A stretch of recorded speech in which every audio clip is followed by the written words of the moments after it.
KPTS welcomes comments from the public on its broadcast of the County Commission hearings. Viewers are invited to write to County Commission Broadcast, KPTS, 320 West 21st Street, Wichita, Kansas 67203.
Hi, good morning. This is Wednesday, October 24th, 2018, and welcome to the Board of County Commissioners meeting. I'm Kate Flavin, Public Information Officer with Sedgwick County. This morning we have one presentation. I'd like to ask our Election Commissioner, Tabitha Lehman, to come and talk about elections. Good morning, Tabitha. How are you doing? Good morning, Commissioners. Thank you for having me. I just wanted to give you a quick update on the upcoming general election, and I will try to be as quick as possible so that you can get on to other things. For the primary election, we wanted to give a quick recap of that. We had 73 polling locations open, and we hired 440 election workers, and we had 68,372 ballots cast. And from pulling audits from the voting machines, we know that it took people about 4 minutes and 12 seconds to fill out their ballot on the touchscreen machine on average. So we utilized that information to help us be prepared for the general election. Right now, we have a record number of registered voters in Sedgwick County. Right now, we are sitting at just shy of 302,000 registered voters. To put kind of a little bit of perspective on that, I pulled some historical data, and in 2010, from 2010, 14, and 18, so the last three gubernatorial elections, from September 1st until yesterday, these are statistics on how many voter registrations our office processed from September 1st to October 23rd. So in 2010, our office processed 11,592. In 14, we processed 9,825. And so far, because we're not quite done yet, we have processed 17,290 this year.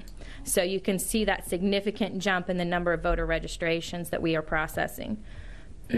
We have increased, because of these numbers, we are increasing the number of election workers. We've completely revamped our election worker training. One of the things that we noticed as we've gone through this is when we ask the election workers to sit through 5 hours of training, they start to gloss over and they lose the information. So we've divided that up now. They have 3 hours of classroom and then on another day, so that we're reinforcing what they learned in the first class and the first session on another day. They come in for a couple of hours of hands-on training on the voting machines. Just wanted to, I know you all know, but just to point out, we did add 10 polling locations this year as we are continuing to see the number of registered voters in Sedgwick County increase. Just also a point of reference, we are currently sitting at over 26,000 more registered voters in Sedgwick County than we had in the 2014 general election. We have almost completed all the testing of the voting machines. We've had the vendor down working on a few things that we found to make sure they are all working beautifully for Election Day. We are increasing the number of voting machines we are deploying, and we are increasing the number of paper ballots that we are deploying. Want to be prepared. We will have 73 polling locations for General Election Day. Our goal is to be close to 700 election workers. That gives us about 40 positions of padding so that when people cancel last minute, we can have trained people to fill those spots. Right now, we only need 6 people to make it to our we must have goal, but we would still like to get those 40 to pad. So we're doing much better. I think a couple weeks ago, I started sounding the alarm, and our partners in the media were absolutely incredibly helpful in helping us get the word out. Really helpful in helping us get the word out and getting those positions filled. We're now getting more applications in a day than we can process in a day, which is an absolutely beautiful problem to have. When I started getting concerned, we had, I think, around 150 open positions, and we weren't getting in any applications. So this has worked out very well, and the communications department here at the county has been incredibly helpful to me in getting this taken care of. 2010 and 2014, we saw about 52% voter turnout, both of those elections. If we hit that number this time, just remember we will still see more ballots cast because we have more registered voters. So it's a little hard to know. I would assume we're going to see somewhere around that 52% mark. We may see more, but it will still be more voters because we have more registered voters. We have currently sent out over 50,000 ballots by mail.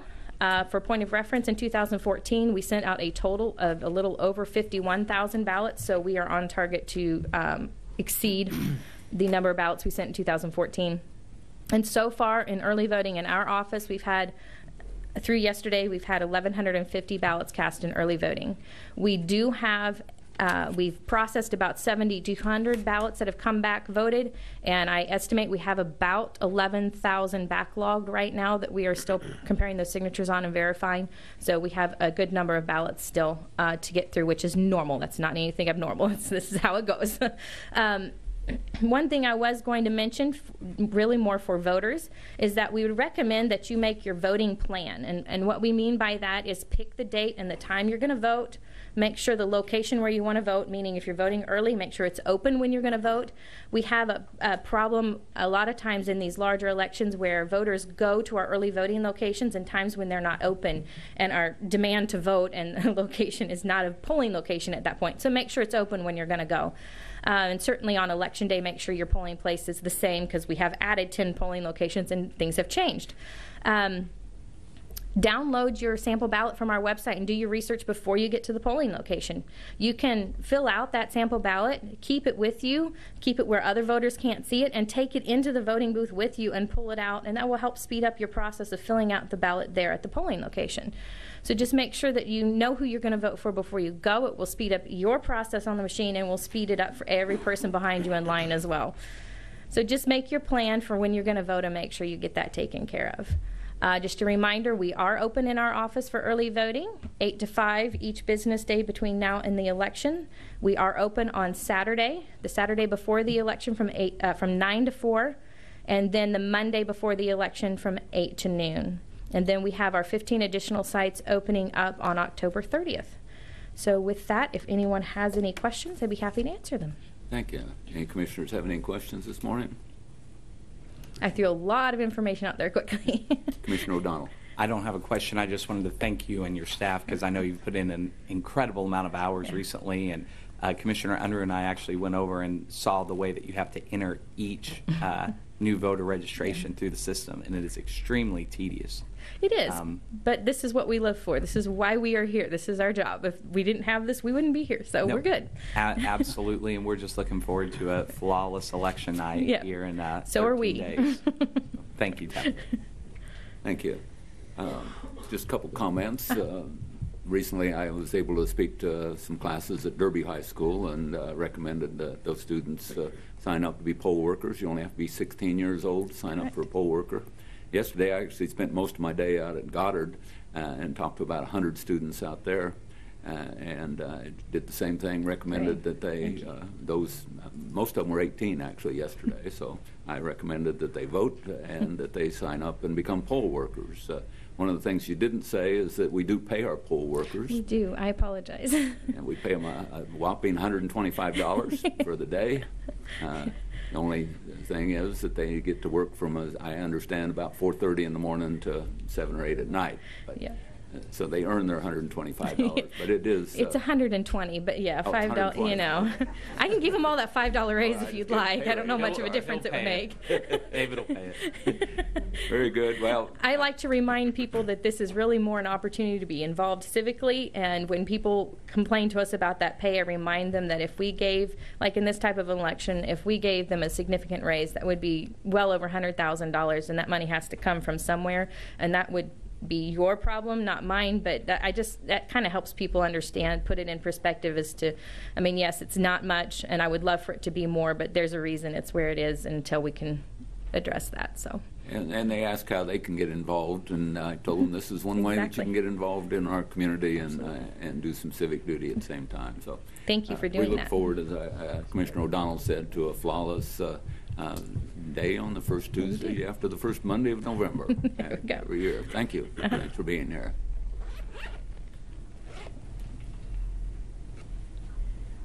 All right, and finally, Commissioners, your regular meeting consists of a few proclamations and board appointments. On new business, you'll discuss a resolution regarding general obligation bonds, a grant for an aging transportation program, a grant for a health program, and a review of bid board items. The fire agenda should be brief. We have one consent agenda item. And with that, Chairman, I'll let you kick off the meeting. Okay, thank you very much. I want to welcome everyone that's here in the audience with us today and those that are joining us online and via TV. And today, hopefully our press, and we've got a number of press here, picked up that we do need some poll workers yet, so please put that out for us. Thank you. With that, I'd like to call the meeting to order for Wednesday, October 24th, 2018. Madam Clerk, next item. Invocation to be led by Reverend Godfrey Patterson, St. Paul's African Methodist Episcopal Church. Please remain standing for your flag salute. Thank you.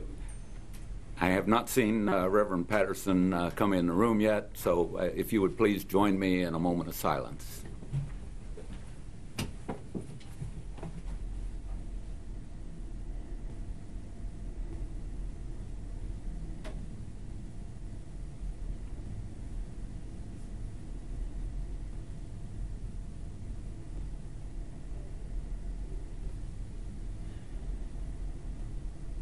Thank you. Please join me in the Pledge of Allegiance. I pledge allegiance to the flag of the United States of America and to the republic for which it stands, one nation, under God, indivisible, with liberty and justice for all.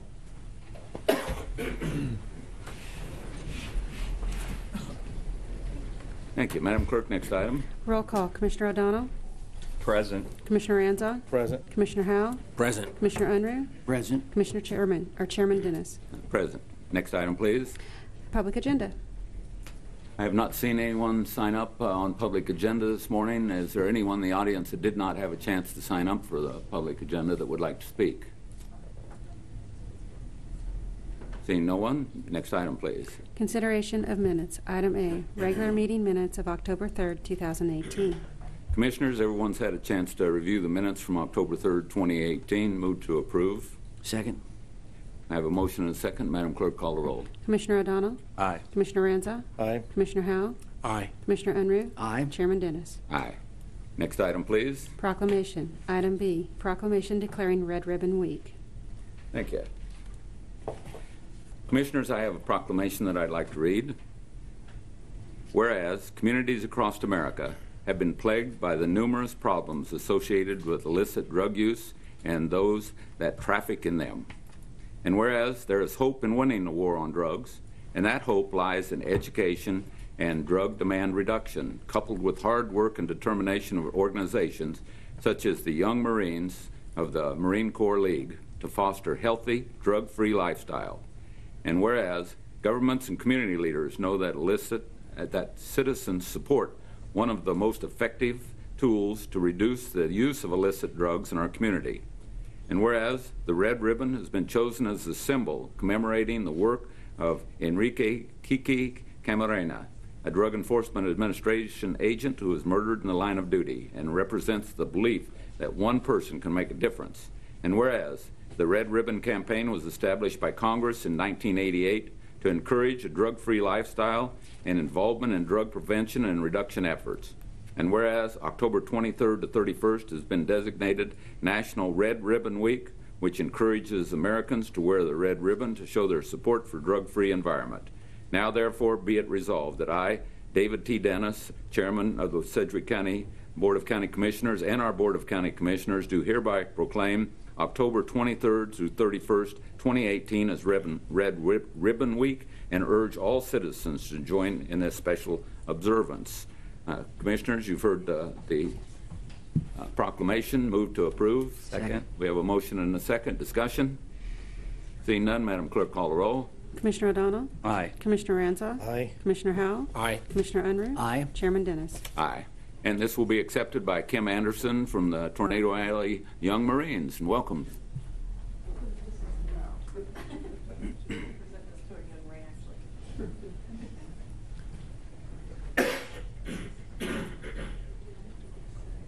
Good morning. You'd like to say a few words?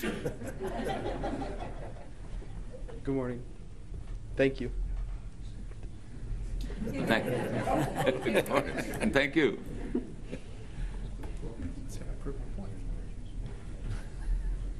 Madam Clerk, next item, please. Item C, proclamation declaring JROTC Leadership Week. Thank you. Commissioners, I have a proclamation to read. Whereas Junior ROTC was officially implemented in American high schools in 1916. It began in Kansas in 1917 and in Wichita in 1994. And whereas cadet leadership programs were started in selected middle schools in 1997, making Wichita a leader in the nation in this initiative. And whereas junior ROTC and leadership programs are recognized in Wichita for building citizenship, good character in our youth. And whereas there are now more than 2,400 Wichita youth participating as cadets in 18 of our public schools. Now, therefore, be it resolved that I, David T. Dennis, the Chairman of the Sedgwick County Board of County Commissioners, and our Board of County Commissioners do hereby proclaim November 10th to 16th, 2018 as Wichita Junior ROTC Leadership Week in recognition of these fine young men and women who are becoming better leaders and citizens for our future through their involvement in the junior ROTC and leadership programs. Commissioners, I move that we approve the proclamation. Do I have a second? Second. We have a motion and a second. Madam Clerk, call the roll. Commissioner O'Donnell? Aye. Commissioner Ranza? Aye. Commissioner Howell? Aye. Commissioner Unruh? Aye. Chairman Dennis. Aye. And this morning we have one of my favorite people in the world, Colonel Robert Hester here, and I see Colonel George in the audience, and three of his leadership cadets are going to be here to speak to us. So welcome. Thank you. Good morning. I'd like to start off by thanking you guys for allowing us to be here.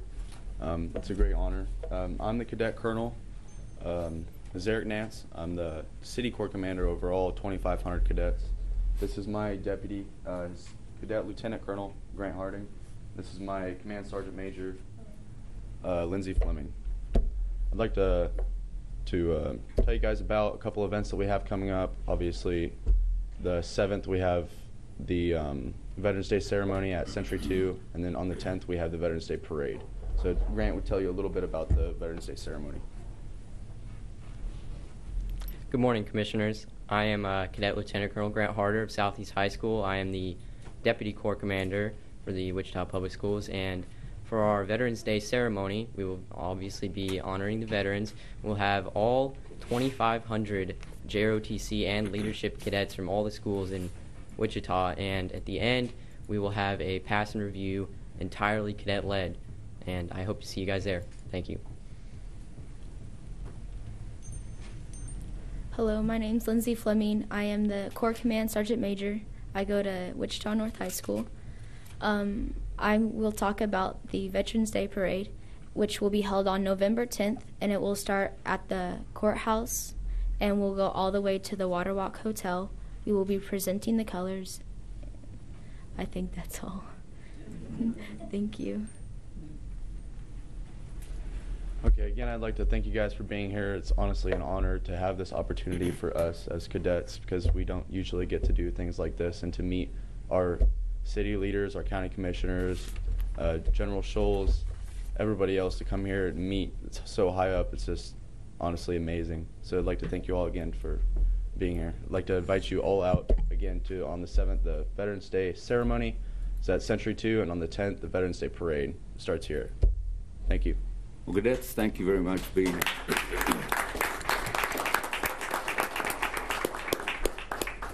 I had the honor of sitting on the selection board that put each of these fine young men and women on the leadership team.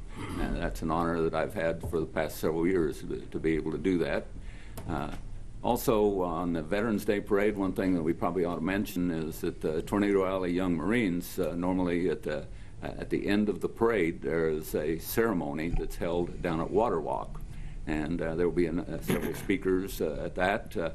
And there will be a ceremony that the Tornado Alley Young Marines put on that honors our fallen, which is a very moving ceremony. If you've never had a chance to see it, it's something that is definitely ought to be on your bucket list to see one time, and followed by the playing of taps, which is always very moving.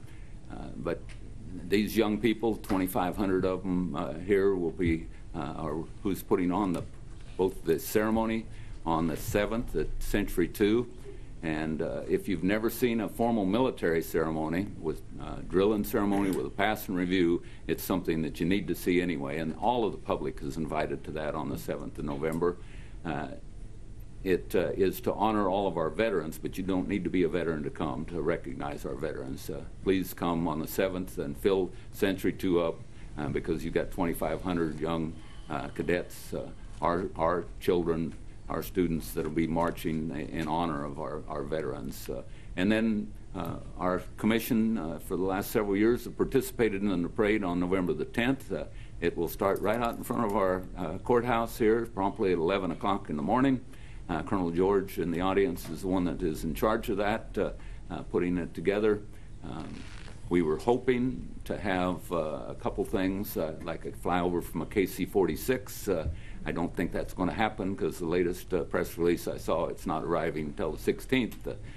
So we probably won't see a KC-46 go over, but hopefully we'll have a 135 go over top. In addition, maybe some commemorative Air Force planes will be able to fly.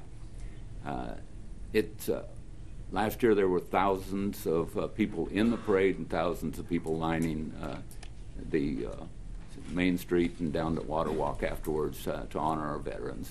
So I want to thank the cadets especially for doing that for all of the people here in this area, and thank the citizens for coming out to recognize our veterans.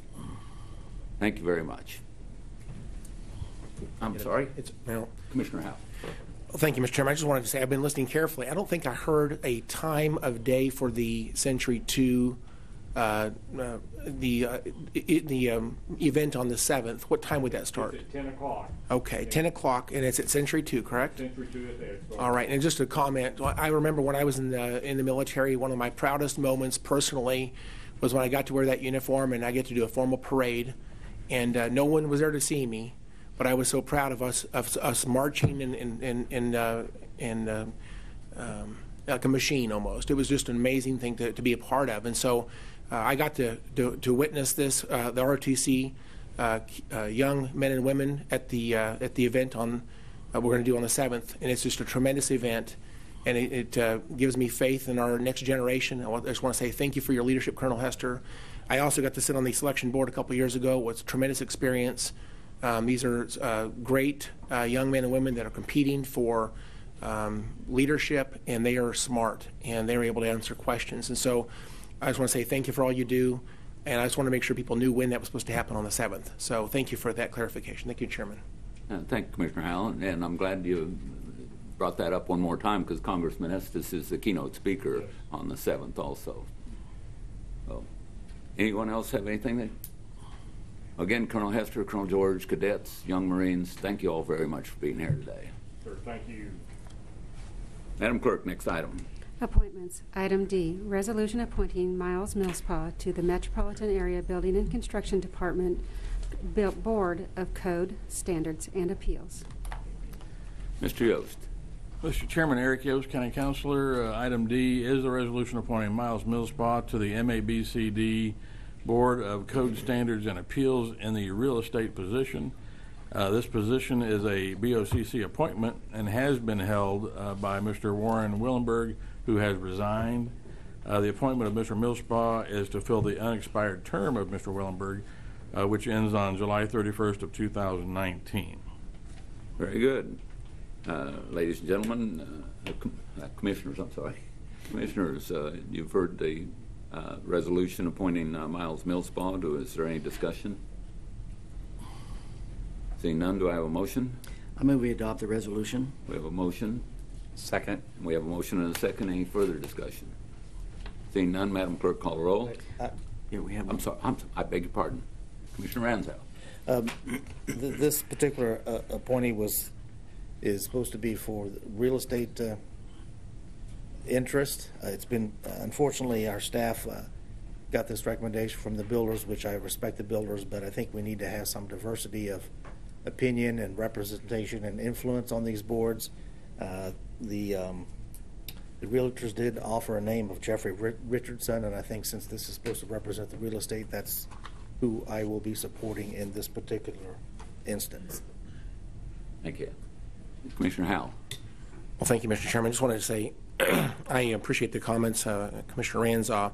The process, in my opinion, the reason we delayed this to today was because we failed to ask the realtors group basically for input, and so we have done that, and they did come back with the name of Jeffrey Richardson. But after additional discussion with them, they did finally come back and also recommend Miles MILLSPAUGh. So I'm going to support what the realtors are at right now, but I would like to just throw out there as well that Mr. John Todd, who actually attends the BCSA meetings regularly, is tremendously talented and has all the certifications and had high regards from everyone I spoke with. So I want to just commend him for his interest in this topic and thank him for being willing to serve on this board. So it's rare we have three people who we'd have three names for one position. It's a little bit rare. But I guess my position, the reason I'll vote for this resolution today is because this is what the realtors finally ended up, that is their position. So I don't really know any of the, I don't know Mr. MILLSPAUGh and I don't know Mr. Richardson. I do know John Todd is a man of integrity, so I trust him, but I'm going to go with what the realtors have asked me to do. So thank you, Chairman. Thank you. Any further comments? And again, it's great that we have three different people that want to volunteer for a non-paying job. And the realtors did recommend with an email, I think Monday, Miles MILLSPAUGh, so I will be also voting in favor of that. Madam Clerk, call the roll. Hold on. Oh, I'm sorry. They recommended Jeffrey Richardson. That's the name they put forward. They said both MILLSPAUGh and Richardson are good candidates, but that's their guy. That's why I'm voting for him. Okay. Thank you. Okay. Madam Clerk, call the roll. Commissioner O'Donnell? Aye. Commissioner Ranzow? Jeffrey Richardson.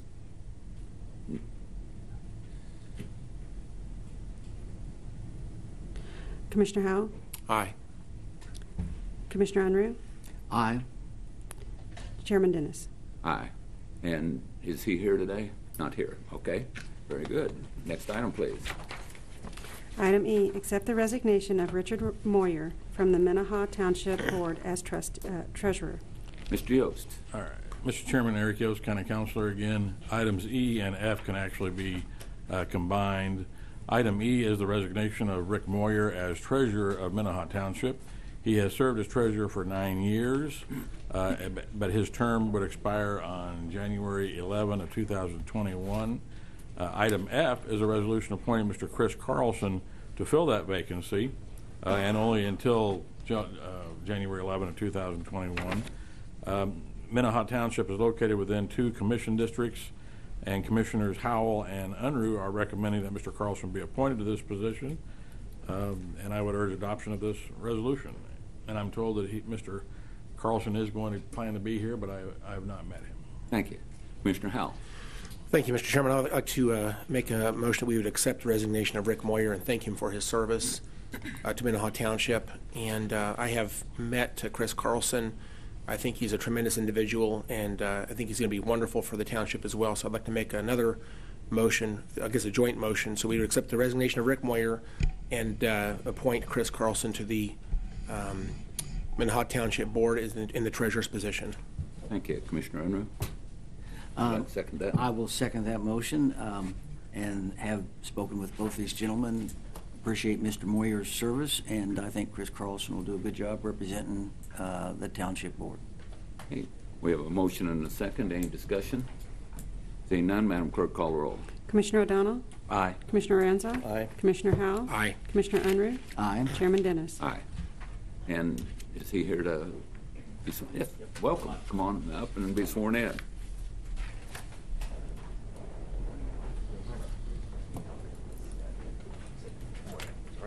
Good morning, Commissioners. All right. I do solemnly swear that I will support the Constitution of the United States, the Constitution of the State of Kansas, and faithfully discharge the duties of the office of Sedgwick County, Minneha Township Board Treasurer, so help me God. I do. Congratulations. Thank you. Commissioners, thank you for this opportunity. I appreciate the appointment. I look forward to serving the people of Minneha Township. Thank you. Thank you. Thanks for being here and thanks for serving.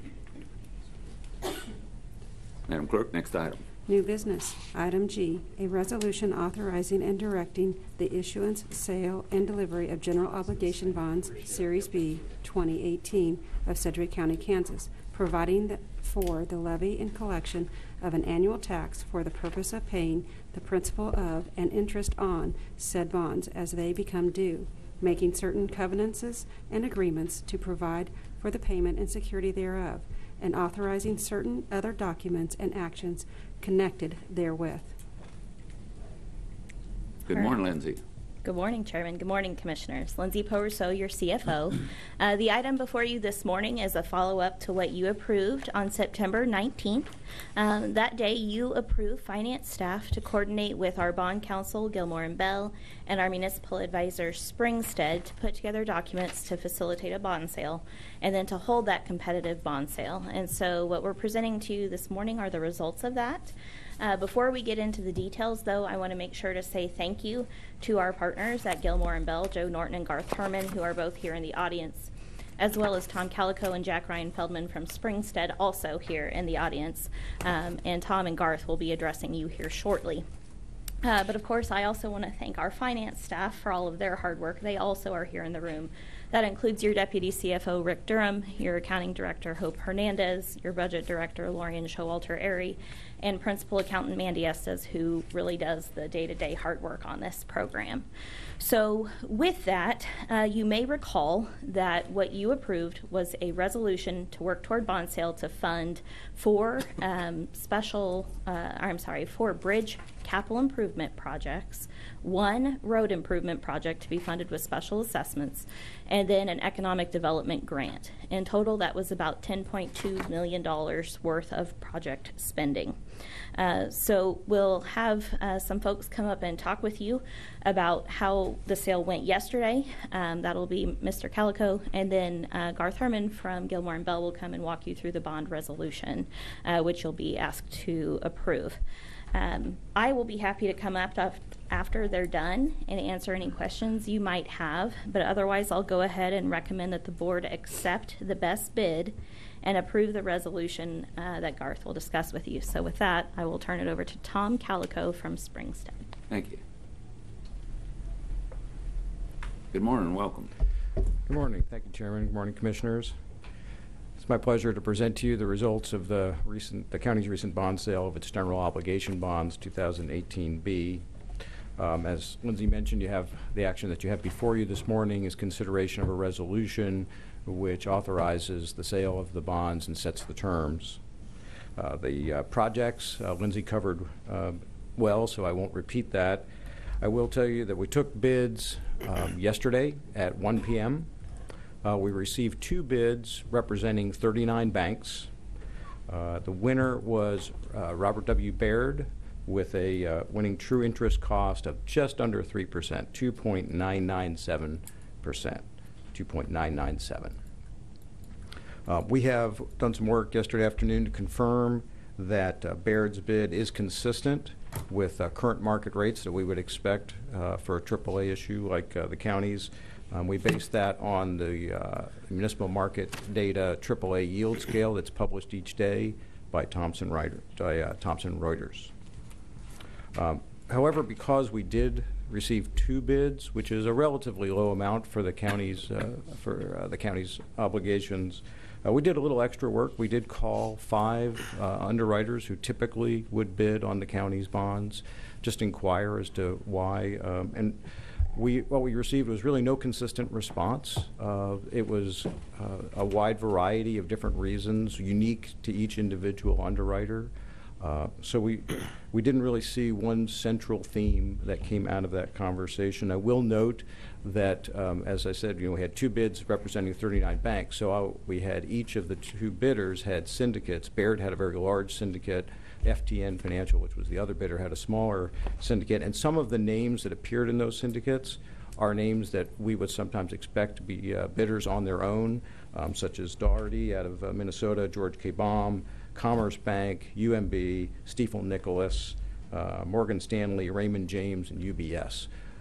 So I think it was really, to a large degree, it was a busy market yesterday, and I think we saw a lot of folks participating in syndicates, which obviously compressed the number of bids that you would expect to receive.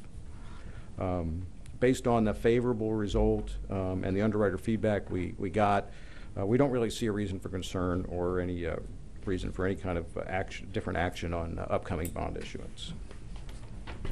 Turning to the bond rating, as you know, with each bond issuance, we do pursue a bond rating. In this particular case, we pursued one from Standard & Poor's.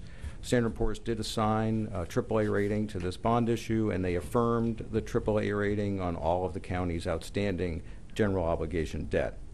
In their report, Standard & Poor's cited a great number of strengths of the county. That included management, which specifically addresses financial management and your policies and practices, budgetary performance, and the fact that the county consistently produces budget surpluses, budget flexibility, which is adequate reserves to address unforeseen circumstances, liquidity, ready access to sufficient cash to do the county's business, debt, which in this case is that what they really cited was that debt charges make up a relatively minor percentage of the county's overall expenditures, and an institutional framework, which is the state laws that this county operates under. All of those were listed in the report as strengths.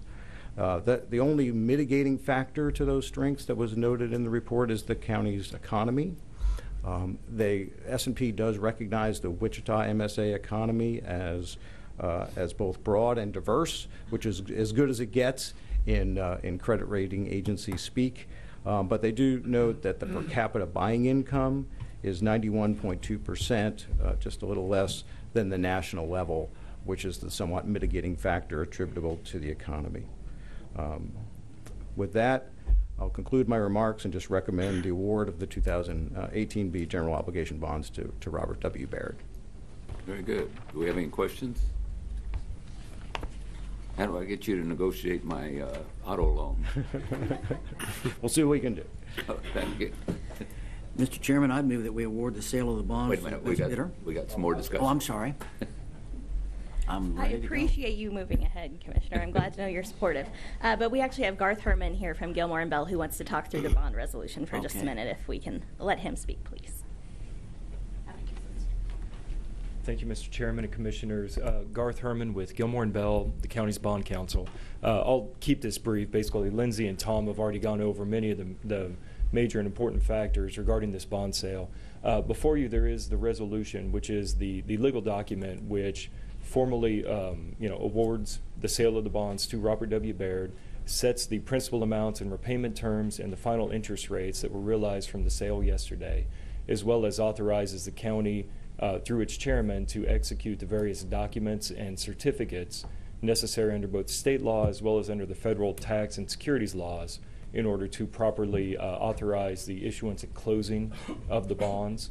That closing date is scheduled to occur on November 15th, So that will actually be the date that the possession of the bonds is released to Robert W. Baird as the purchaser in exchange for the payment of the purchase price to the county's bank account.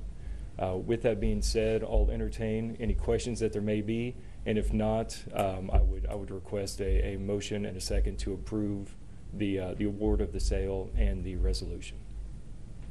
Very good. Any questions? Hey, Lindsay, you have anything else for us? No, sir. Now would be a lovely time to make that motion. Commissioner Mr. Chairman, I move that we award the sale of the bonds to the best bidder and adopt the resolution. Second. We have a motion and a second. Any discussion? Commissioner Ranzo. Thank you. In the past, I've stated my support for the underlying issues on some of these bonds here, but I continue to believe that the bonding of much of this is unnecessary and therefore incurs unnecessary interest costs, which burden the taxpayer and take away money for additional programs and resources that we might like to have. I think we can accomplish our ultimate goals without bonding unnecessarily, and so with that, my vote will reflect my concern with unnecessary spending of taxpayer dollars on interest. Thank you. Any other comments? Well, before we vote, Lindsay, I want to thank you and your entire staff for working this issue. We appreciate it very much. We appreciate all the support from the folks that helped with this bond issue, and I am supportive. Thank you. I see no one else who wants to speak, so Madam Clerk, call the roll. Commissioner O'Donnell? Aye. Commissioner Ranzo? No. Commissioner Howell? Aye. Commissioner Unruh? Aye. Chairman Dennis? Aye. Thank you. Thank you. Next item, please. Item H, consideration of a grant application to the Kansas Department of Transportation in the amount of $1,148,300 for the funding of coordinating Transit District 9. Good morning, Annette. Good morning, Commissioners. Annette Graham, Division on Aging. This is a one-year grant renewal that would provide continued funding for demand response general public transportation to rural Sedgwick County citizens. The program's service areas include the incorporated cities of Andale, Bentley, Cheney, Clearwater, Colwich, Garden Plain, Mount Hope, Sedgwick, Peck, and Viola, as well as 11 unincorporated areas. This renewal will continue to fund a volunteer-based transportation program that we work with to provide in Bentley, Mount Hope, and Clearwater as part of the Coordinated Transit Plan and included in the Long-Range Transit Plan with MOVE 2040. The first agreement with the Kansas Department of Transportation was initiated by Sedgwick County in 1995. The grant application is November 9th, 2018. The total budget costs for this are $1,257,125. This includes the grant amount of $1,148,300 that includes state and federal sources and a grant match and the grant funding. This also includes the attached Sedgwick County application that you have in your documents, and it also includes the 9 agencies that are under the Coordinated Transit District number 9. And this is administered through the Sedgwick County because we are the designated CTD 9 administrator. So there's other entities. There are 7 counties total. So that is Sedgwick County, Harvey County, Butler, Cowley County, Harper County, 2 providers in the Kingman County, and 2 providers in Sumner County. So the money funnels through us. They have to apply on their own for this funding, and they also supply their own match for this. But as the administrator, it flows through us, and we report back up to KDOT for that. So the funding, the match amount is included and wasn't approved in our budget for 2019, and that is the Rural 5311 program. In this grant, we have requested a half-time scheduler position with the estimated salary of $12,295 and 1 full-time van driver position with an estimated salary and benefits of $47,691. You do have the breakdown of the amount of the dollars for all the other providers and ours. So the federal grant amount is $876,800. The grant match, if state dollars, is $271,500, and the required match is $90,825. That is our match amount that was included in our budget. So this would provide for 6,800 one-way general rule public rides. The majority of those rides are to work, medical, education, and other essential needs. As that's general public, we can't limit that, but those typically are the rides that are provided, and typically the majority of riders are elderly and disabled. I would request that you approve and authorize us to submit the application. We'll be happy to answer any questions. Thank you. Do we have any questions for Annette?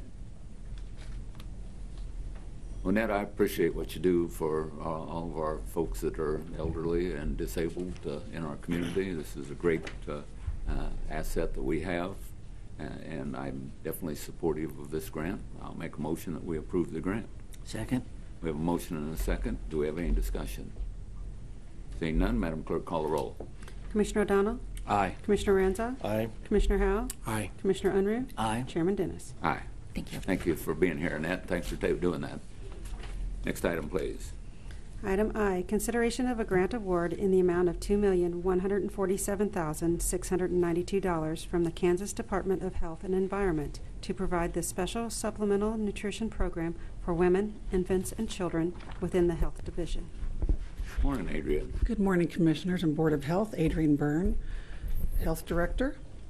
So I am here to ask for your consideration of a grant award in the amount of $2,147,692 from the Kansas Department of Health and Environment to provide WIC services. Now, the Division of Health has managed the WIC program in Sedgwick County for the past 44 years, and WIC is the largest public health program in the nation and is funded entirely by the United States Department of Agriculture.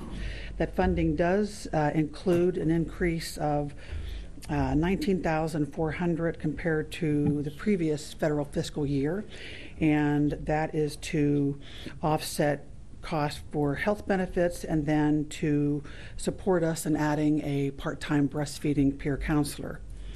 WIC is a nutrition, education, and supplemental food program that provides assistance and services to women, infants, and children.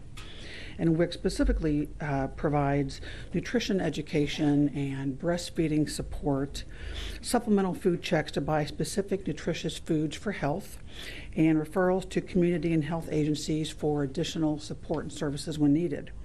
So to be eligible for the WIC program, moms or children must have at least one medical or nutritional risk factor, such as being overweight, underweight, anemic, dental problems, having a history of complications with pregnancy, live within Sedgwick County, be pregnant, breastfeeding, or have children under the age or up to the age of 5, and meet the income guidelines of being at or below 185% of the federal poverty guidelines, which for a household of 4, they could earn a little bit over $46,000 to be eligible for the program.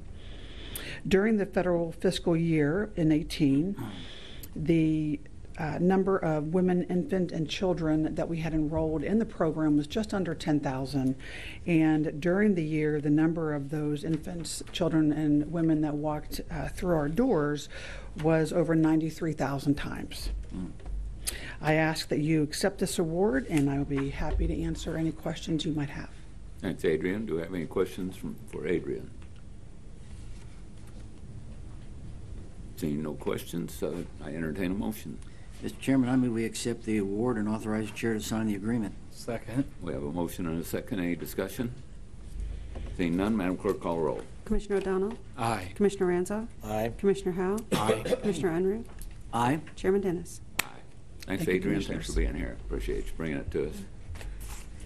Next item, please. Item J, report of the Board of Bids and Contracts regular meeting of October 18th, 2018. Good morning, Joe. Good morning, sir. Mr. Chairman and Commissioners, Joe Thomas, Purchasing Director. The meeting of the Board of Bids and Contracts on October 18th results in 3 items. The first 2 were originally brought to you on October 3rd and were deferred, and we're ready to bring those to you now. The first item is the Internet Circuit for Information Technology and Support Services. And this recommendation is to accept the quote from CenturyLink Incorporated at the rates listed to expire January 18, 2022. The second item is also an internet circuit for information technology and support services. And this recommendation is to accept the quote from Cox Business at the rates listed for 60 months. Our final item is non-contracted items for various county departments. And this is a recommendation to establish a contract with Amazon Business based on the Prince William County School Bid RTC 17006 that's available through U.S. Communities. And these are for non-contracted items that are good through January 18th, 2022. And we also have options to renew for 3 additional 2-year periods. So I'll be happy to answer any questions you may have, and I recommend approval of the items. Thank you, Joe. Do I have any questions from the commissioners? Mr. Chairman, if seeing none, I move that we approve the recommendations of the Board of Bids and Contracts. We have a motion. Second. And a second. Any discussion? Seeing none, Madam Clerk, call the roll. Commissioner O'Donnell? Aye. Commissioner Ranza? Aye. Commissioner Howell? Aye. Commissioner Unruh? Aye. Chairman Dennis? Aye. Thank you, Commissioners. Thank you. Next item, please. Consent agenda. Commissioners, Mike Scholes, County Manager, recommend you approve consent agenda items Kilo through Alpha Golf. Move to approve Kilo through Alpha Golf. Second. Any discussion? Seeing none, Madam Clerk, call the roll. Commissioner O'Donnell? Aye. Commissioner Ranza? Aye. Commissioner Howell? Aye. Commissioner Unruh? Aye. Chairman Dennis? Aye. I do not believe we have any legislative issues today. We'll skip that. Before we go into other, if you all remember recently, we had questions regarding what constitutes a quorum. And so I'd like to make a motion that we approve an off-agenda item to discuss what constitutes a quorum. Second. We have a motion and a second. Any discussion? Seeing none, Madam Clerk, call the roll. Commissioner O'Donnell? Aye. Commissioner Ranza? No.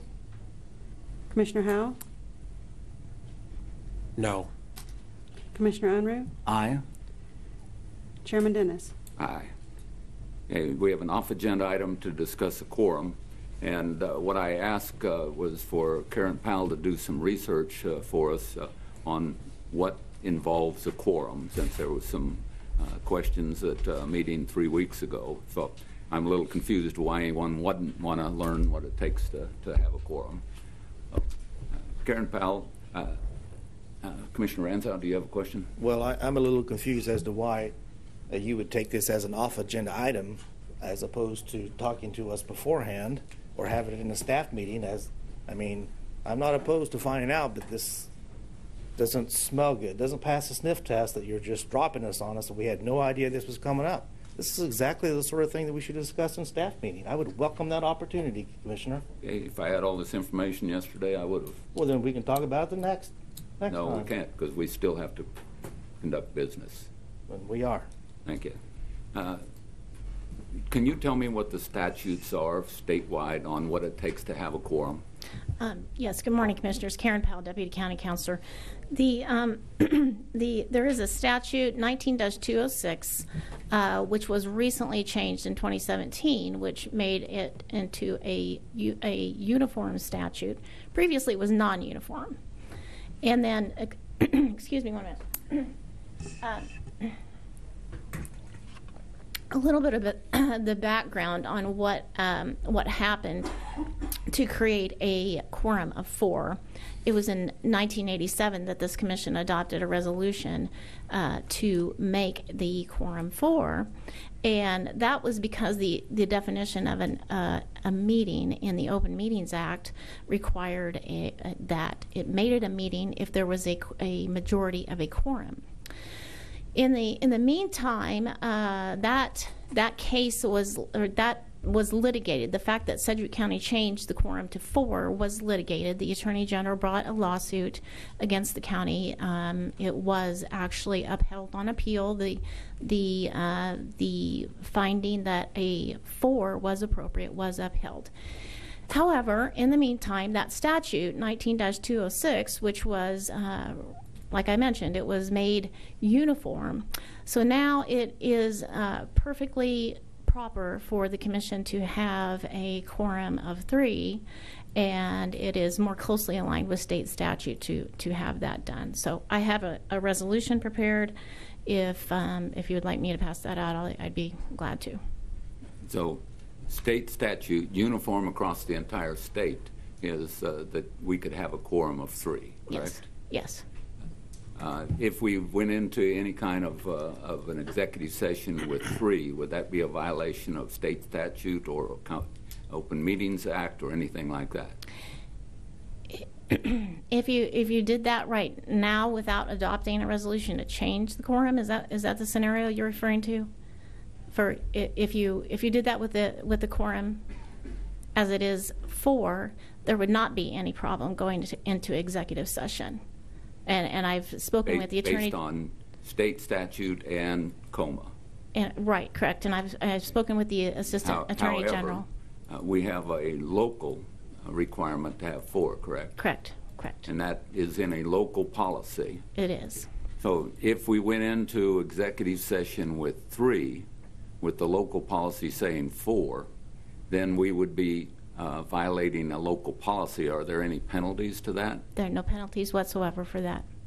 So it's just a local policy that we've established that it's 4, and state law allows us to go in with 3, correct? Correct. Do any other commissioners want to clarify anything that I've asked? Commissioner Howell. I do have one question, and that is, if a quorum is 3, then 2 commissioners can't talk to each other about items that might become before the board. Is that correct? No.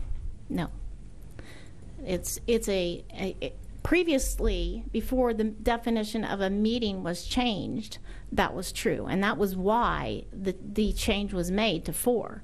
But now that the Kansas Open Meetings Act changed the definition of the meeting, you can have 2 commissioners speaking if the majority is 3. So the quorum is 3. So 2 commissioners can talk, legally talk to each other and agree, if you will, with each other, and then come out and constitute a quorum to conduct business. Are you saying 2? I mean, no, three commissioners would be able to conduct business as a quorum, and 2 of them would have essentially predetermined, if you will, positions, understandings with each other.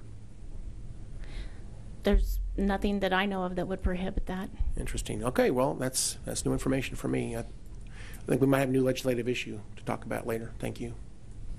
Thank you. I've asked you to draw up a resolution that allows us to change a local policy to comply with state law. And have you drafted that? I have, Chairman. Can you pass that out to our commissioners so they can take a look at it? I can certainly do that.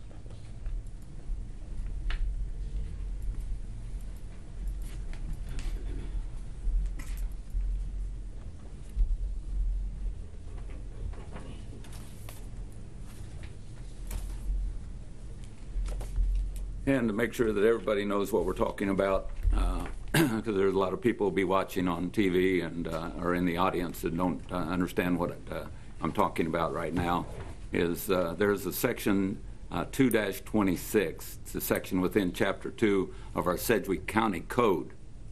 And what the change that I'm proposing is that we change just one portion of that Sedgwick County Code to be consistent with state law. And this resolution reads, whereas pursuant to KSA 19-101 and Sedgwick County Board of County Commissioners may exercise the powers of home rule to determine its local affairs and government, and is further authorized by KSA 19-12-6 to enact this resolution. Whereas County Resolution 200-1987, codified at Sedgwick County Code Section 2-26, created a requirement that 4 out of 5 county commissioners be present in order to constitute a quorum for the purpose of transacting all county business of any kind. Whereas pursuant to KSA 19-101A.A.1, the county is subject to acts of the legislature that are uniform to all counties. And whereas the county wishes to amend said resolution as codified to be more closely aligned with state law as set forth in KSA 19-206, which indicates meetings of the board are to occur as established by a resolution adopted by the board and in special session on the call of the chairperson for the transaction of any business at the request of a majority of the members on the board. Now therefore be it resolved that by the Board of County Commissioners of Sedgwick County that Section 1, Sedgwick County Code, Section 2-26, shall read as follows. Quorum. 3. Parent 3. County Commissioners shall constitute a quorum for the purpose of transacting all county business of any kind whatsoever, and none of the powers of the Board of County Commissioners shall be exercised unless a quorum of such commissioners is present at a board meeting. Section 2. Repeal. Section 2-26 of Sedgwick County Code, as established by Resolution Number 200-1987, is hereby repealed and replaced with the text from Section 1 of this resolution. Section 3, Publication. Upon approval of this resolution, Sedgwick County Clerk is directed to publish forthwith this resolution once in the official county newspaper. And that's the sum total of the resolution. Do I have questions about what state statutes are or what the purpose of this is? Commissioner Ranzo. Ms. Powell, do we have to do this? There's no absolute requirement that you do this, but it does more closely align with state statute to do this. But we could choose to maintain the status quo. I don't see a prohibition against that. However, I do see, you see the plain language of 19-206, which does indicate that the transaction of business would be by the call of a majority. So it is the preferred legal route to change it. Mr. Yost, have you reviewed this? I had no notice that this issue was being raised, and I've done no research on it, Commissioner. That's incredibly problematic that our county counselor is not aware of this situation. I would like to know why our county counselor has no knowledge of this and why this is being brought up and sprung upon us and our community without prior notice. Well, I think it's pretty simple. The answer to that is that at our meeting 3 weeks ago, we had 2 commissioners that would not go into executive session and are preventing the board from conducting business. So as long as we have 2 commissioners that refuse to allow us to conduct business, and we don't know what kind of business we may have to conduct in the future, we're going to have it so at least we comply with state law. Why did you not inform our county counselor of this? Because to be quite frankly, our county counselor is an attorney that I believe is bound by attorney-client privilege that he has violated numerous times. Well, this is a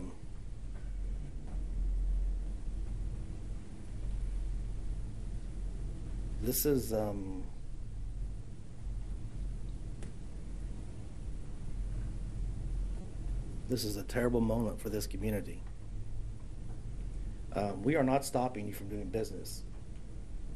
Let's have discussions in the open and be transparent about what's going on if you so desire. Think about this. If we change this, this means we'll have a majority of 3. I was always told that the reason that we had 4 as a quorum is to prevent us from doing business with 3. You could exclude 2 commissioners, and that just wouldn't be good business. Now we're going back to where you can do business with 3, and 2 of them can meet and decide ahead of time what they're going to do. For example, let's say, hypothetically speaking, you had 2 commissioners who were the targets of an ongoing FBI investigation. They could then control what happens. They could decide to make decisions in private behind the scenes and then come forward with one of their friends and decide anything.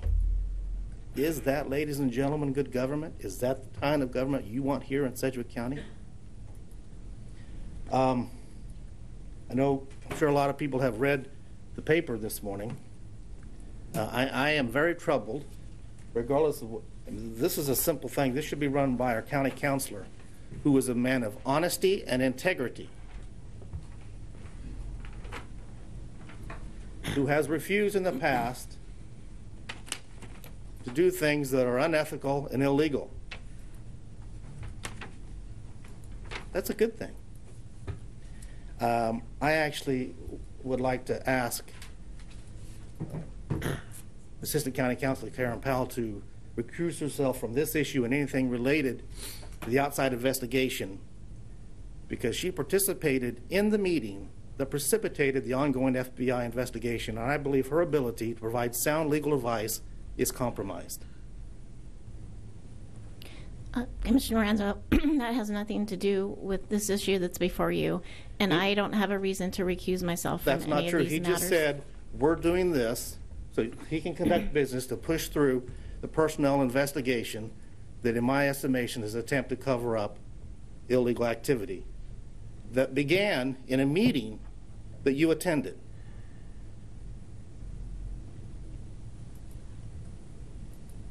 We need a different attorney to take over this issue and that we can trust to give us sound legal advice and has not participated in some of the events that have caused this FBI investigation to occur.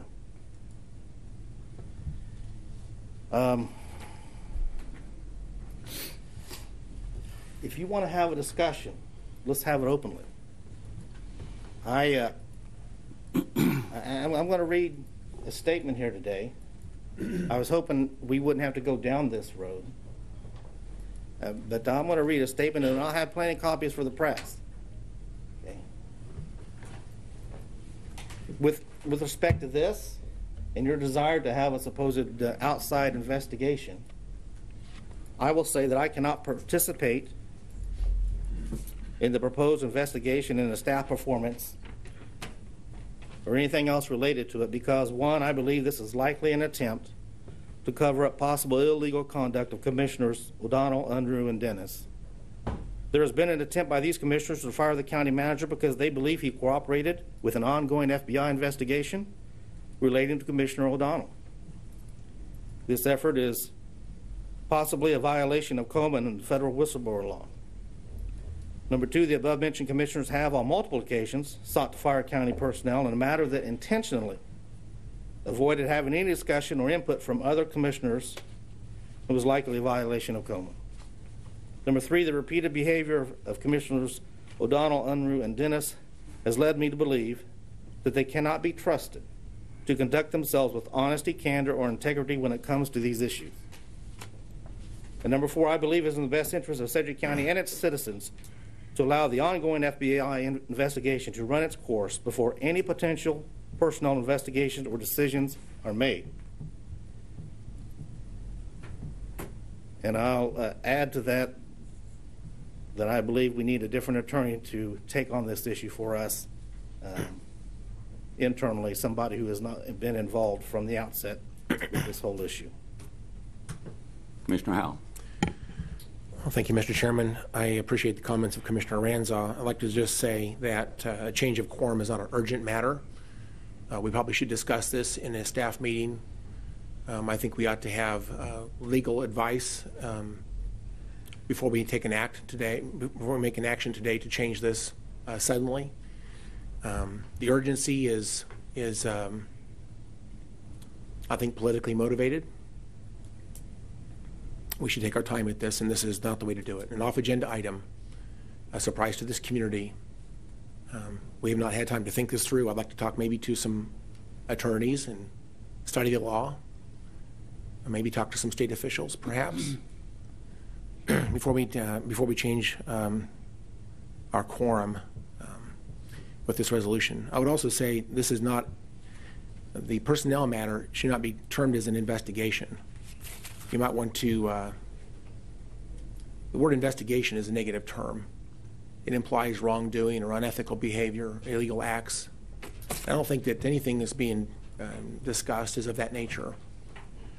With respect to the personnel matter that's been our discussion in the last couple of meetings. I would tell you there are investigations going on of a criminal nature. I have prepared a short statement about my decision today. I'm going to use the same logic for opposing a change to a quorum as well as a decision. I've decided not to participate in an executive session for the very same reasons. Let me read my statement. Regretfully, I will not attend an executive session. I will not support a change in quorum today regarding personnel matters This is my decision based on the following. It is now public knowledge that there is an ongoing FBI investigation into the actions taken by certain members of this board. I am not under investigation. I know that these things are true because I'm a witness in the investigation. I have fully cooperated with the FBI because I want them to be able to find out if any wrongdoing has occurred. Additionally, it is no secret that this investigation is looking into matters which are the subject of this proposed executive session. I do not state this information with the intent to make anyone look bad or with the intent to politicize this process. I state this information because these are the facts. Considering these facts, I cannot support a closed-door meeting while there is an ongoing FBI investigation into the proposed subject of that meeting. We should wait until the FBI investigation is concluded. Further, on October the 16th, I requested outside legal counsel to guide me through this next step. This outside counsel has yet to be provided to me. I am open to attending this executive session at a later date when I have had an opportunity to consult with outside legal counsel and when the FBI investigation is complete. But until that time, I cannot attend an executive session on this topic. Thank you, Mr. Chairman. Thank you. Commissioner O'Donnell. Thank you, Mr. Chair. A lot of accusations were thrown around, and I just want to make sure that everyone knows that my concerns with the personnel issue, and I'm not going to say who it is that we're discussing because we're not supposed to talk about personnel issues out of here, have nothing to do with the FBI investigation and go back well over a year, 2 years ago. Zero. My concerns with management at this county has zero to do with the FBI investigation and 100% to do with morale and staff that have come to me with concerns. And we've got to protect our staff, and we have to protect the integrity of the county, and we have to protect the 500,000 people that we serve on a daily basis. So thank you, Mr. Chair. Thank you. Any other comments before I make a few? Do we have a motion? I'd be happy to make a motion. Go ahead. I move that we adopt the resolution amending section 2-26, a section within chapter 2 of the Sedgwick County Code dealing with quorum. I will second. We have a motion and a second. Now discussion. Commissioner Ranzau. I'll make a substitute motion that we table this item until our attorney Eric Yost has an opportunity to review this, and we've had the opportunity to get additional counsel on this. Additionally, included in that motion is that Karen Powell be removed from this issue and anything related to the ongoing FBI investigation, and a new attorney be appointed. Second. We have a motion and a second. Discussion on the alternate motion. I was going to make a couple comments, and I might as well make them on this one. First of all, in response to Commissioner Howell, where he said it is not an urgent matter, it is. It's been 3 weeks that we've been trying to get a scope to do an open, external, independent analysis of county leadership. 3 weeks. An open, external, transparent analysis of county leadership. Again, external, open, transparent. I want to make sure everybody understands that this is something that we're looking for someone outside of Sedgwick County to take a look at this. I can't believe that any Republican would be against something that's open, external, and transparent. Second of all, we have a question from Commissioner Ranzau that says that we have a flawed premise here, and because two people can then decide what's going to happen. If, in fact, our commissioners are doing their job that they're supposed to do, we will always have 5 commissioners sitting there ready to do it. A flawed premise because he's saying that 2 can do this. Hopefully everyone shows up. As a matter of fact, KSA 19-2609 says removal of county officer. If any county, a board of county commissioners or any commissioner or any other county officers shall neglect or refuse to perform any act which is his duty to perform, or shall corruptly or oppressively perform any such duty, he shall forfeit his office and shall be removed therefrom by civil action in a manner provided in the Code of Civil Procedure. Well, what I'm saying is that if all 5 commissioners attend the meetings as they are supposed to do by KSA 19-2609, And there are exceptions, obviously, if someone's sick and so forth, but we will never run into a situation where we will have two people being the majority with a third person making decisions. As far as another comment by Commissioner Ranzau about unethical and illegal information going out, when he is touting County Councilor Eric Yost to protect us from that. Eric Yost is part of the problem. Eric Yost has provided information to people that was confidential in nature, attorney-client privilege. Therefore, that is why that I have not used Eric Yost. So again, I cannot believe that anyone would be opposed to an open, external, transparent analysis of county leadership, and that's what I'm trying to get across. Oh, Commissioner Ranzau. This is a farce, and you know it. Yeah, this is ridiculous. If you think you're going to threaten me to participate in an illegal, or what could be a cover-up for illegal activity because I might be recalled or lose my position, you got another thing coming. I will do what's right, regardless. People like Eric Yost are not the problem. The majority of this commission is the problem.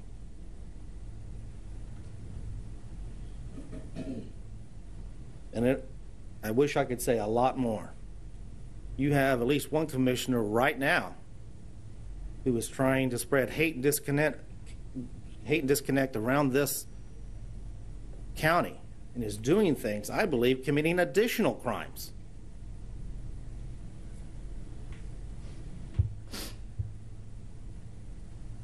You better think long and hard about this. Let me tell you, if my fellow commissioners had listened to my advice throughout the last 2 years, we would not be here today. I personally went to Commissioner O'Donnell and asked him to stop doing what he was doing last year when it came to trying to help his friends and his buddies. Had he taken my advice, he would have never been indicted. We wouldn't be here.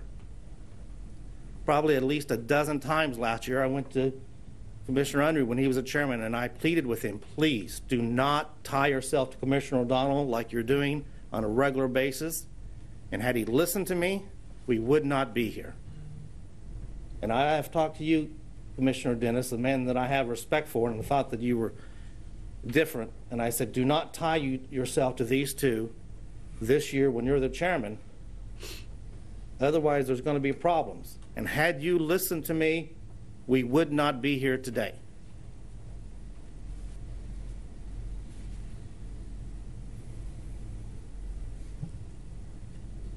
I have, throughout my tenure here, taken a stand against corruption and unethical behavior. I have completely supported transparency and openness. That's not what this is about. I've read my statement. I've got copies here for the press.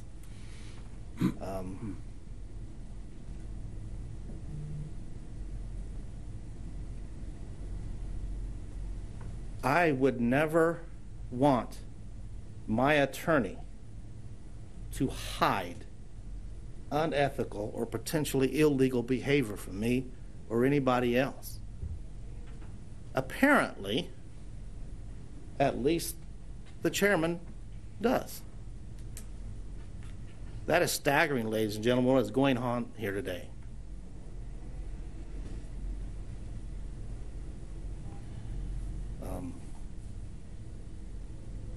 I wish you would listen to sound logic and reason and not let people pull you in a direction that you ought not be going, Chairman. Because this is not a good day for this county, and I'm afraid things are going to get worse at some point once the FBI investigation is complete. Thank you.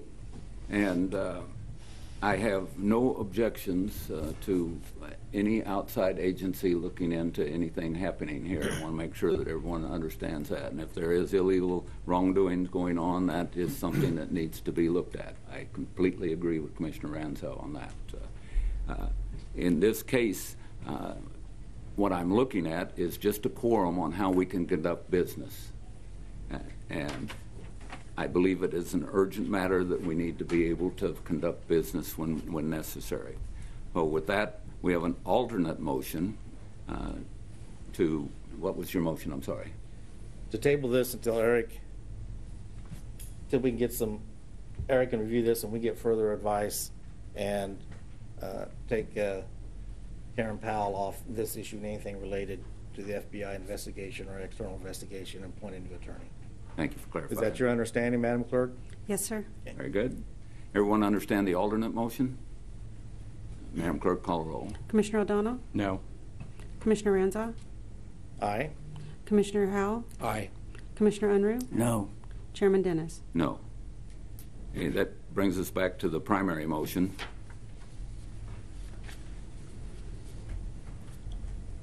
Madam Clerk, call roll. Commissioner O'Donnell? Aye.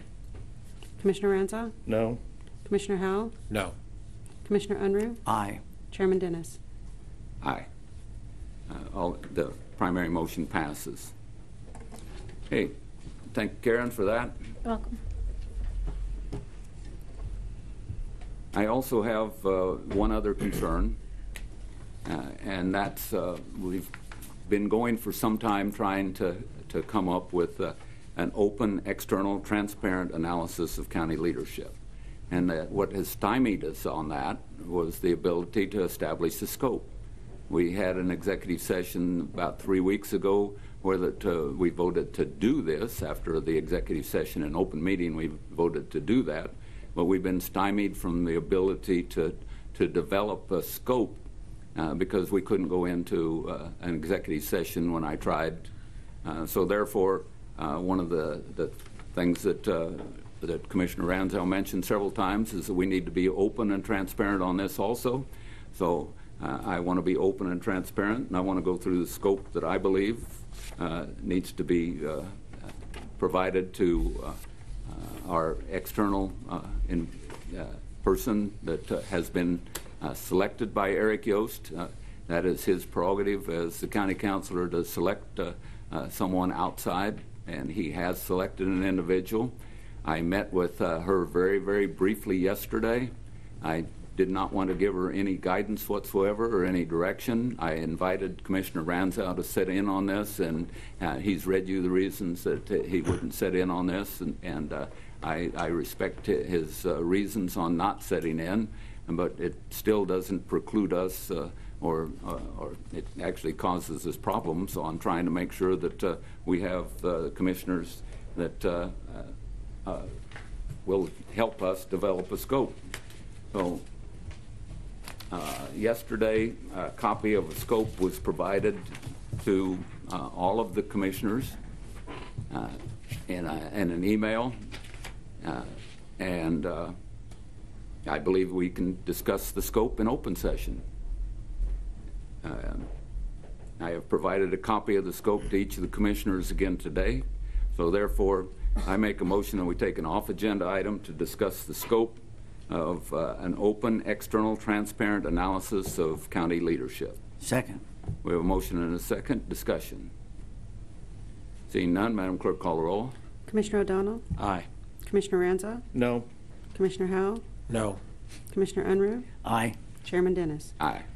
Okay.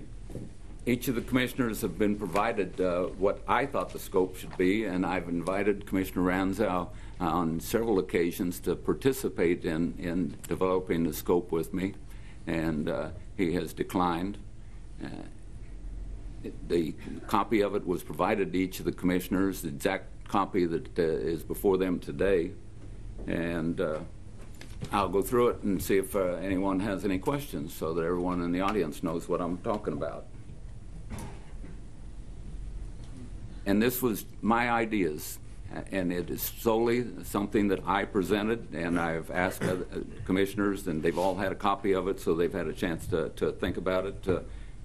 But it says, develop a process that provides confidential information and feedback in the aggregate about county leadership and behavior in essential areas of county business. As a part of the process, have a basic background of public governmental practices, Management Code and Ethics, International City County Management Association, Sedgwick County Policies, including employee policies, Sedgwick County Values. Some of the essential areas that I put in was decision making. How does leadership make complex decisions, involve staff in gathering information and providing input, practice good stewardship and consideration of financial costs of decisions, share information with elected officials for their decisions, policies and procedures. How does leadership follow existing policies, develop and implement procedures? Leadership. How does leadership communicate with staff, demonstrate integrity, develop staff? Management. How does leadership promote or move internal staff, hire new staff, handle separation of staff, ensure open and honest exchange of information without fear of retaliation? External partners. How does leadership collaborate with partners for community success, develop relationships with community leaders and peers? Gather information from staff, including staff who are retired or resigned, and external partners with direct interaction. Individuals should be interviewed from the following groups: executive team, directors, retired, resigned, others with direct interaction, and external partners. And that is the total scope that I put together. Did not name any individuals, never have named any individuals, although some of the other commissioners have. And that is what I thought the scope should be. I was open all along. I've provided this in the past. I've been open every step of the way to change, add, delete, modify from this. But at the point we're at is that 3 weeks ago we voted to do this, and I've been stymied on doing it because we haven't been able to come up with the scope. So therefore, first let me let commissioners talk. Commissioner Unruh. Thank you, Mr. Chairman. Has the person appointed by the county councilor, that outside counsel, seen this scope? That individual has seen this scope. And that individual thinks this is adequate? When I talked to them individually, and Commissioner Ranzow was invited, they thought it was adequate. Okay, thank you. That's all I have. But again, I talked with her very, very briefly, and I did not want to get into a situation where that I was making any of my concerns known to her. I wanted it to be impartial, external, and fair. Commissioner Ranzow. We're here talking about a scope of an investigation that I believe should be stopped until such time the ongoing FBI investigation is completed. Because, as I stated earlier, you need to understand the majority has repeatedly in the past done things to lead me to believe they can't be trusted in these areas, in these issues. You have a commissioner right now who's doing things that could very well influence how people would respond to this this inquiry, or actually any investigation. That is very problematic. I can't trust 3 commissioners to not manipulate this and do things that are inappropriate. Those are the facts. Now, if you want to investigate something and change the scope, then why don't you have somebody come in and investigate the unethical conduct of commissioners over the last 2 years? Repeated attempts to help their friends and campaign contributors, about the toxic environment the commissioners have created here with respect to leadership in the county, hostility towards people who have honor and integrity. Let's investigate that. How about the commissioners involving themselves in hiring decisions that they shouldn't be involved in and trying to get somebody hired that is not the best candidate for a position for political reasons or for whatever reasons? And let's investigate the failed leadership of the majority of this commission, who don't like it when people stand up against unethical behavior or behavior that could be criminal. Let's investigate that. Put that in your scope, and let's see what happens. I suspect that the majority of this commission doesn't want transparency on those issues. That would take a long time, because we'd have a lot of staff that have to be talked to about all the shenanigans that have gone on. So, if you really want to openness and transparency, because it's all connected. It's all connected. If you want to understand truly what's going on, then you've got to include the misconduct and unethical and inappropriate behavior by commissioners for the last 2 years. See, that's the problem. You're going to have a very slanted view of things that I don't know if it'll be honest or not, because I can't trust, based on past conduct, that this will be done in an even-handed manner. But beyond that, there is an ongoing FBI investigation to this. We need to let that pan out. That I suspect would answer a lot of the questions for us. So this isn't about the scope. This is about the best way to proceed. And Chairman, I've told you multiple times, you need to allow the FBI investigation to include, and then if it's appropriate at that time, we'll do a review of everything. But it needs to be everything, to include commissioners. Are you willing to put that on there? That's my suggestion. If you want to modify the scope, then let's add that to it. Commissioner Howell. Madam Clerk. Thank you, Chairman. I have a couple questions. First of all, I don't like using the word investigation. We talk about this performance review. This is not an investigation. This is a performance review. And you want to clarify who it's for? I mean, who are we doing a performance review? What level of, are we talking about, you're talking county management, you keep using that phrase. Is that accurate? I've heard that phrase a couple times in the discussion. I'm not sure who this is directed at. I guess my point is, I have a couple questions. If they're going to be reviewed, what are the standards by which the review is going to be compared to? In other words, if I ask people for their opinions, I might find some people that have all kinds of opinions on someone else. But we're going to ultimately make a decision. Sounds like we're going to ultimately make a decision based on whatever is documented in the report of this performance review. My question is, what are we comparing? What are we comparing that document to make a decision going forward? What's the standard of performance? Do we have a document that says how these things are supposed to be handled? Is there documents to guide our staff in how they do the job performance on these things? That's a question. I can answer that, Commissioner. Okay. None of this is in my employment contract. Okay. I'll just say once again, we're moving forward, and I've asked 3 weeks ago. I made a comment that I've asked for people who want to go in this direction. Please inform me. Let me know. I had one conversation with the chairman. I asked him for some reason why we would go in this direction and do this review at this time. By the way, it's not required to do performance reviews at this time. This is not a calendar event, not a checkbox we have to do. We obviously can do this at any time. We have the right to do so. But I asked the chairman, what is the reason why we would go in this direction, and he did not give me an answer. So I asked once again, what are we doing, and why are we doing it? And so we're going to spend a lot of money on an outside process to come up with a bunch of information that we can't release to the public to support a decision which may be illegal. This is backwards. That's not how this should be done. If there's a concern about someone, we should have an executive session first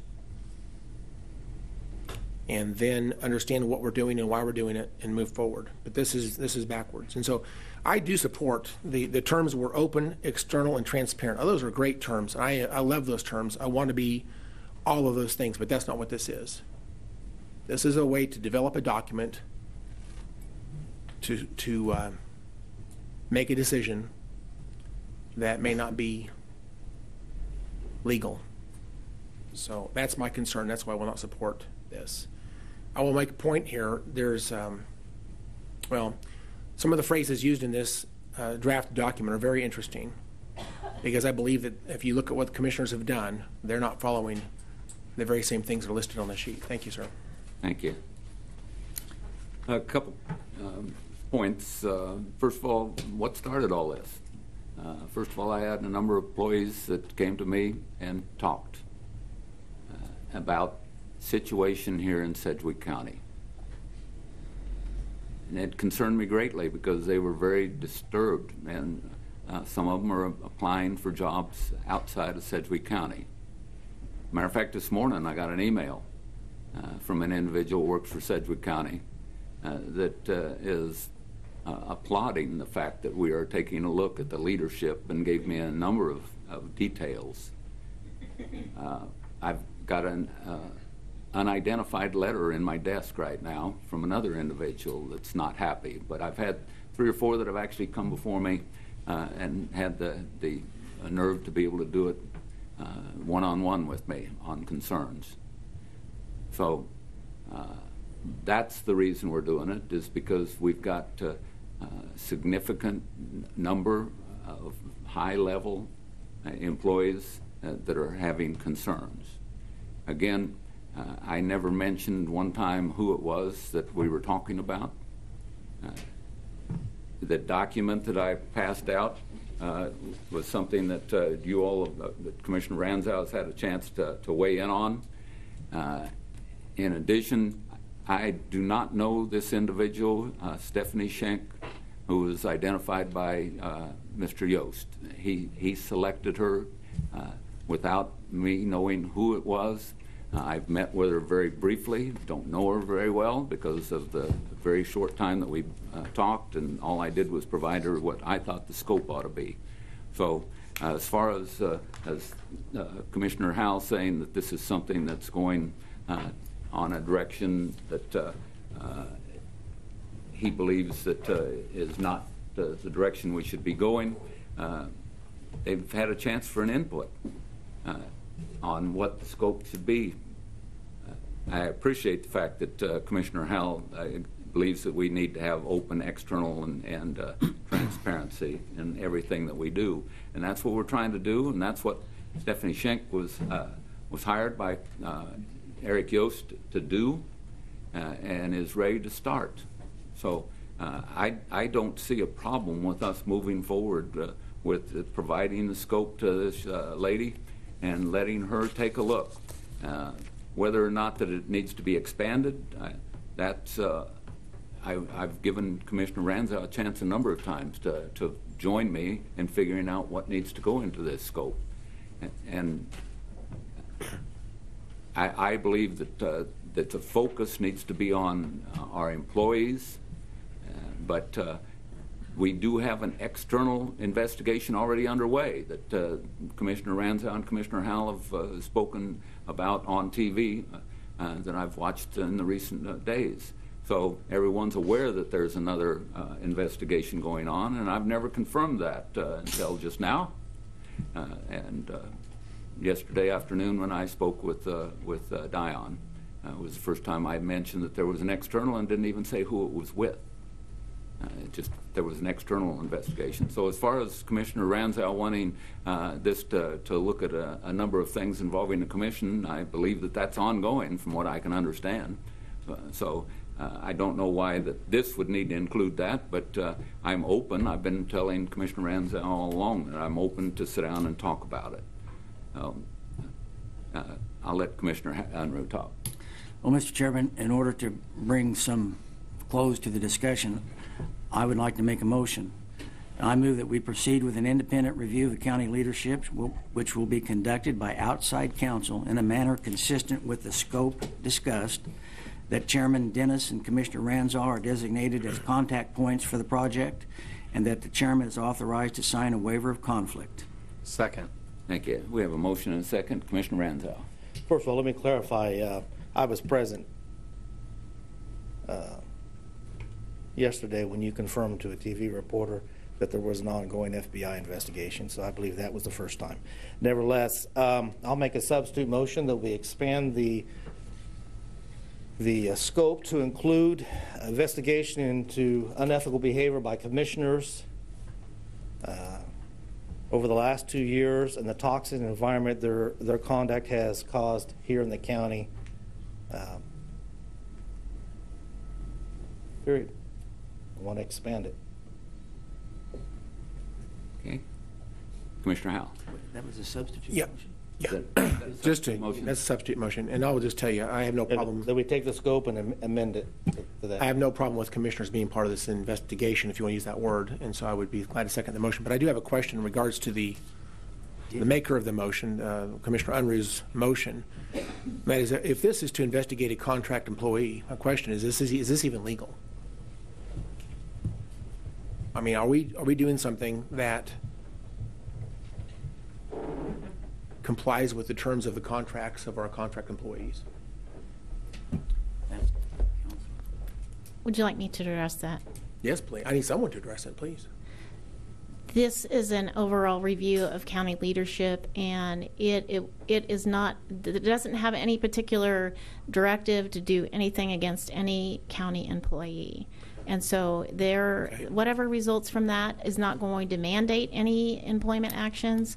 It will just be a summary of what is in the scope. And So I understand this may be a performance review of many people in management, county management. just and what the could go- scope says. That is what the intent is So what this will be the an scope overarching says. performance evaluation of many people in management. And Would you I might offer that Stephanie Scheck is in the audience today. If you would like to discuss something with her, she's perfectly willing to do that. okay. And then I also see this is very open-ended in terms of who's going to speak with. And so I don't know how far back it goes. It talks about people who have resigned or retired. Curiously, how far back will this go? How long is this going to take to get this to complete? Stephanie, would you like to address those questions?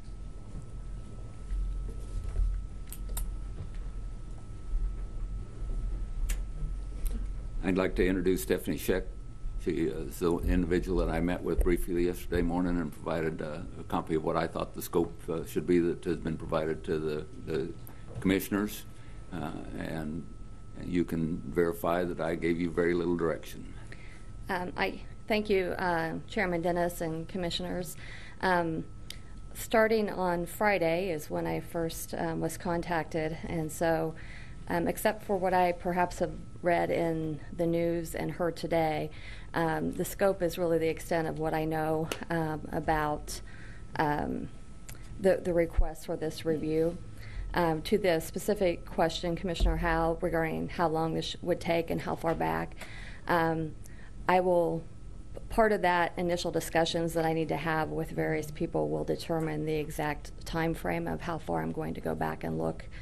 But when talking to the individuals, I would anticipate it would be the last couple of years. I understand the concerns that are raised are within that particular scope, but again, I don't have a whole lot of information. Chairman Dennis was,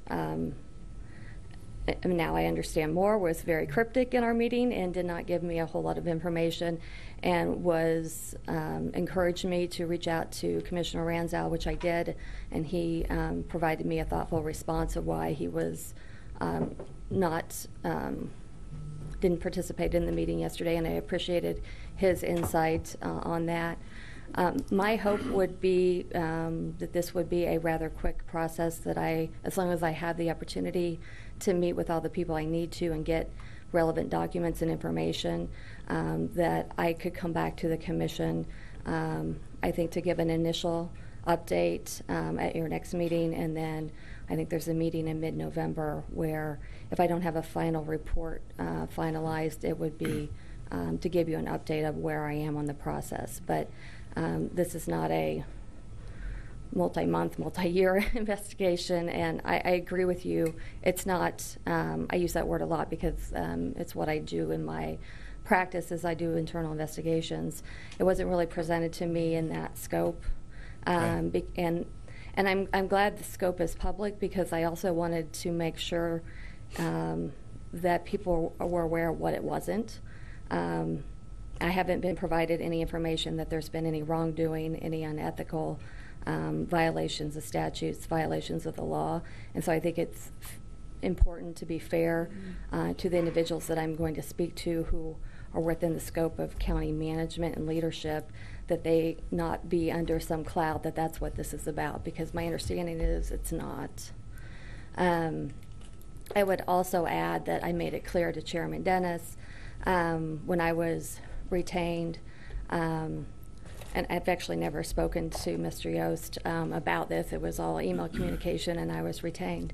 I represent the entire commission. I don't obviously represent any of you individually. I know you understand that.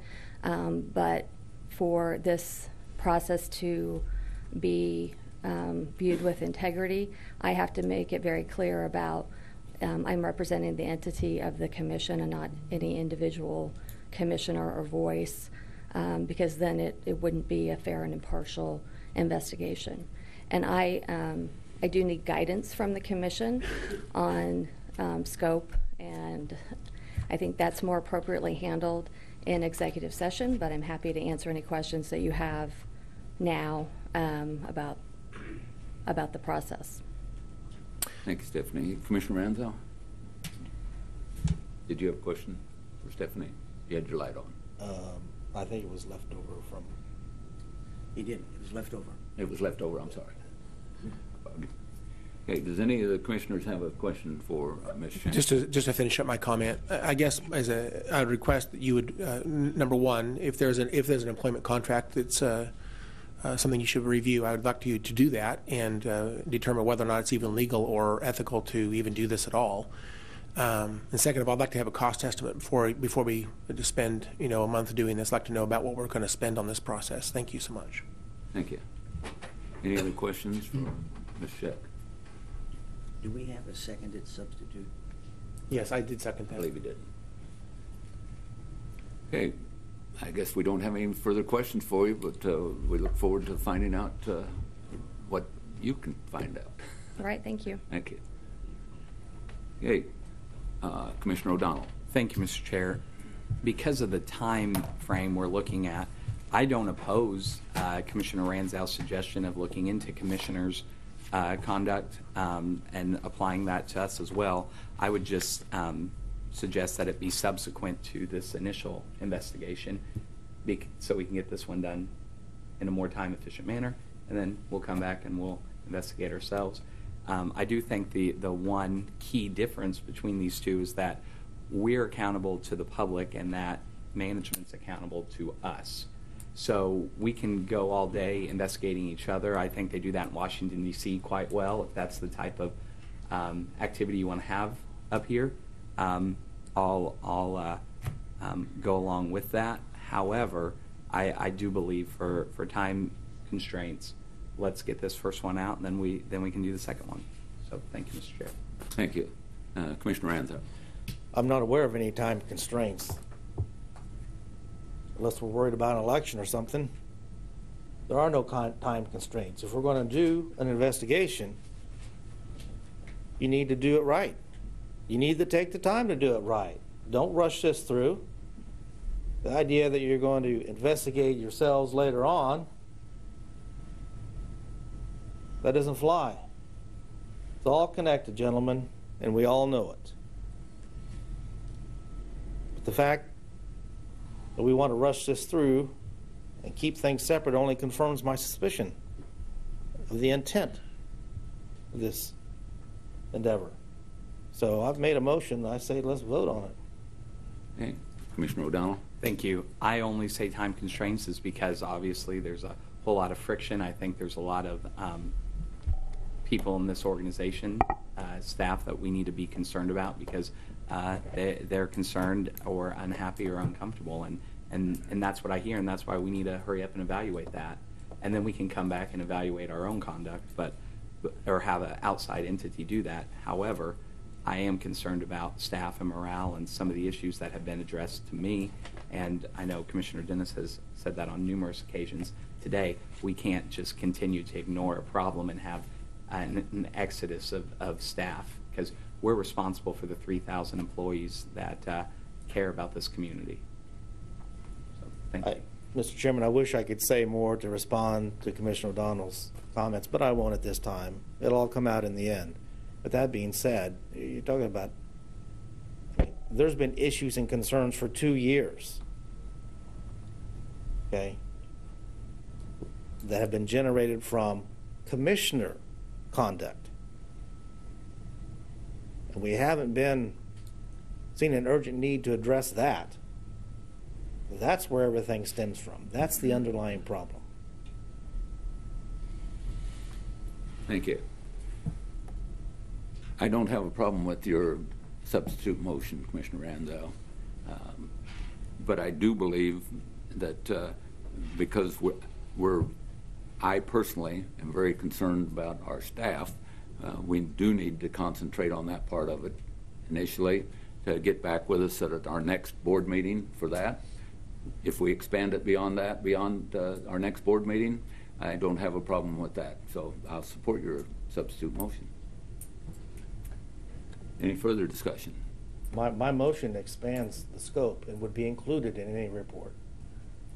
We're going to have to have a report at the next meeting, and we can have reports following that. No, same time. It's all the same thing. And the idea that you can get this done in a week. Is that when our next meeting is? 2 weeks? 3 weeks. 3 weeks. I don't even think you can get it done in 3 weeks. We're talking 2 years of misconduct. Are you kidding me? Okay. I mean, the FBI can't do it that fast. What makes you think you can? But I want it all. That's what my motion Well, we're going to get a report in 3 weeks, and we'll find out where she can be. Of all of it, commissioner misconduct included. If she has an opportunity. No ifs, ands, or buts. That's what's included in my motion, Mr. Chairman. Don't try and sweep this under the rug. You say you want transparency and openness. Now's your time to step up and demonstrate it. All right, we'll see what she can do in 3 weeks. I can't tell you. I have given her almost no guidance on this thing, just so that I can make sure that I didn't taint anything that happened. You need to talk to your other colleagues as well. Commissioner O'Donnell? Yes, Mr. Chair. I learned we could do this a couple weeks ago. We met, but do a substitute to the substitute. And so I would like to make a substitute motion that we proceed with this initial scope that you proceeded, and then expand it to the commission after. So not necessarily at a later date, but once this one's concluded, take it back up if that's the will of the commission. I'm good with making that substitute motion, but we will do it in succession. Okay. I second. We have a substitute to the substitute motion. Any discussion on that? Seeing none, Madam Clerk, I'm sorry, Commissioner Ranzo. Just take note of the commissioner that made the motion and seconded the motion to delay. That's part of the scope. That's all I was saying. Thank you. And it is 3 weeks before that we're going to meet again. And I would anticipate in 3 weeks she'd have ample opportunity to take a look at expanded to the unethical behavior of commissioners is what I wrote down. Well, I would hope that in that 3 weeks, but we need to have a report of some type in 3 weeks. Okay. Any further discussion? Seeing none, Madam Clerk, call the roll. Commissioner O'Donnell? Aye. Commissioner Ranzo? No. Commissioner Howell? No. Commissioner Unruh? Aye. Chairman Dennis? Aye. Okay. That is all the off-agenda items. Other, does anyone have anything that they, I'm sorry, Madam Clerk, next item. Other. Does anyone have anything that they'd like to speak to on other? Mr. Chairman, just a matter of procedure. We have a fire district meeting.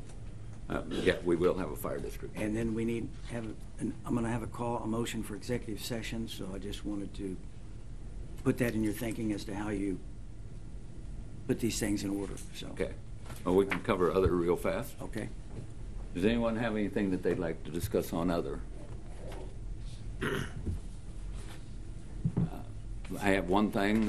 Yesterday when I attended the zoo board meeting, they announced that they received AZA, American Zoological Association Award for the best display of any zoo in the entire AZA accreditation, which they said is equivalent to an Oscar or a Tony or some award at the national level. So I want to congratulate the zoo, and that was for the elephant exhibit that they had. So I appreciate that very much. I think that's fantastic.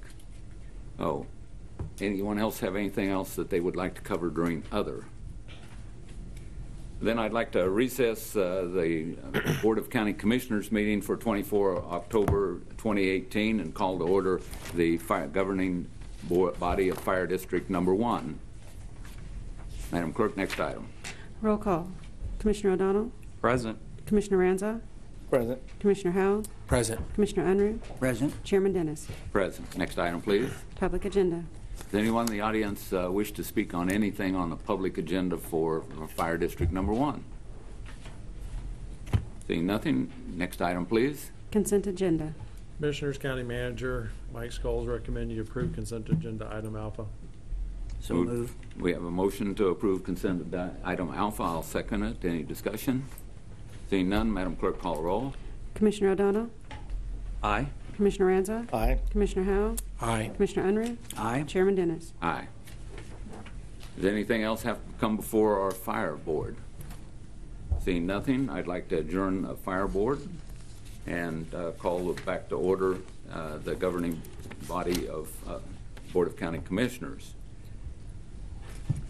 Next item, please. Executive session. Mr. Chairman, I move that the Board of County Commissioners recess into executive session for 30 minutes until 11:25 to discuss personnel matters of non-elected personnel. The Board of County Commissioners will return to this room for open session no sooner than 11:25. The executive session is required to protect the privacy interests of an unidentifiable individual. Second. We have a motion and a second. Commissioner Ranza? Have we been given notice of an executive session? Let me ask our attorney, did we give a notice of executive session? I didn't know if you were looking at me or not, but there was no previous notice. I wasn't sure if you were going to do this or not until very early today. So. Okay, I guess I got a second question then. Is it legal to have an executive session if we didn't put out notice? Yes. It is legal? Okay. And is it your opinion, Mr. Yost? Yeah, I think the notice is usually just as a courtesy to the commissioners and other people. I think you can always make a motion from the bench. Okay, thank you. Commissioner Ranzo? Once again, why was no notice? We always put out notices. Why was no notice given to at least me as a commissioner and the press about this executive session? I wasn't aware that a notice wasn't put out. I'm sorry. You called for it. I was never briefed. All right. But I'm going to oppose this motion. Okay. Well, I guess we could do it in open session. And No, I don't think we want to do it. We don't want to do it in open session. Okay. All right. And I'm concerned that since I haven't had the opportunity to talk to you, know what's going on, that what might be conducted back there might be inappropriate or unethical, and I will not participate. Okay. But you've rigged the system now so that you can ramrod anything through that you want to, so I suspect that's what's going to happen. It's not good government, but I'm going to do what I think is right. Thank you, Commissioner Ranzo. Commissioner Howell? Well, thank you, Mr. Chairman. My previous written statement that I read is still standing, and I would like to just reiterate 2 paragraphs of it because it has been a very long time since I was able to read that, relevant to an executive session. So I would like to just state once again that considering the discussion we've had over about the last hour, I cannot support a closed-door meeting while there is an ongoing FBI investigation into the proposed subject of that meeting, and we should wait until the FBI investigation is concluded. Further, on October the 16th, I requested outside legal counsel to guide me through this next step. Outside counsel has yet to be provided to me.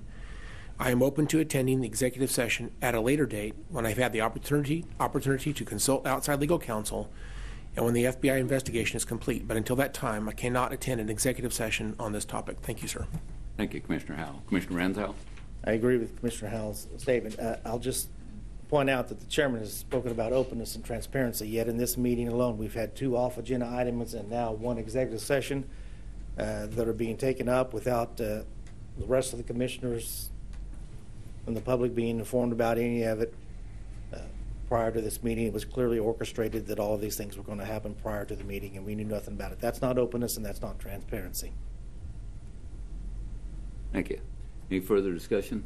Commissioner O'Donnell. Thank you. I would just like to say it clearly wasn't orchestrated because I knew nothing about the executive session either, but I'm still going. I didn't know about the off-agenda items that Commissioner Dennis had prepared, and you never spoke to me about these items. So I don't know how it could be orchestrated if he wasn't informing before. Further discussion? We had a motion and a second. Madam Clerk, call the roll. Commissioner O'Donnell? Aye. Commissioner Ranza? No. Commissioner Howe? No. Commissioner Unruh? Aye. Chairman Dennis? Aye. All 5 commissioners are invited in the executive session. There will be several people that will be on standby for executive session, and we probably need Karen Powell to join us initially, but probably not through the entire meeting. And we will meet back in our small room. It's not an executive session without We're Karen recessed. Powell, our counselor. But he said that she wouldn't be in there the whole meeting.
Between the thin red line, the thin blue line, and the thin white line lies the thin gold line. This narrative of lines represents those who are rarely seen, but always heard and appreciated. The calm voice in the dark, the heroes behind the scenes, the golden glue that holds it all together. 911 dispatchers. Sedgwick County 911, what is your emergency? The 911 dispatcher is essential. When I'm en route to a call, they're continuously giving us updates, so I know what's going on before I get to the call. And then when I arrive at the call, sometimes I'm the only person, so they're my eyes and ears when I can't be. One thing that drew me in the most is I love helping people, and then I started and realized that I love how much we help people, and the excitement every day is different.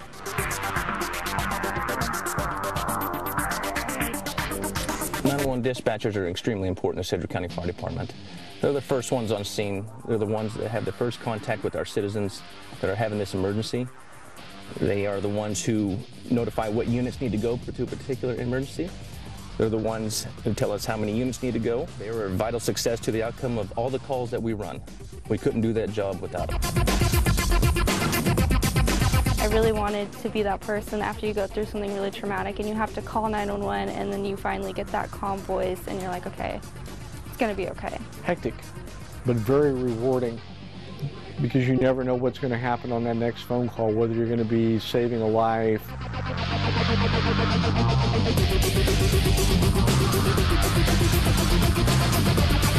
favorite part about the job is the adrenaline.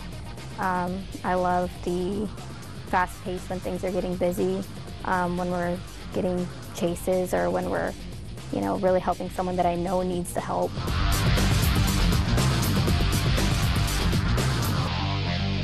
If you're interested in being the first responder, email workfor911@sedgwick.gov or call 660-4977 for more information.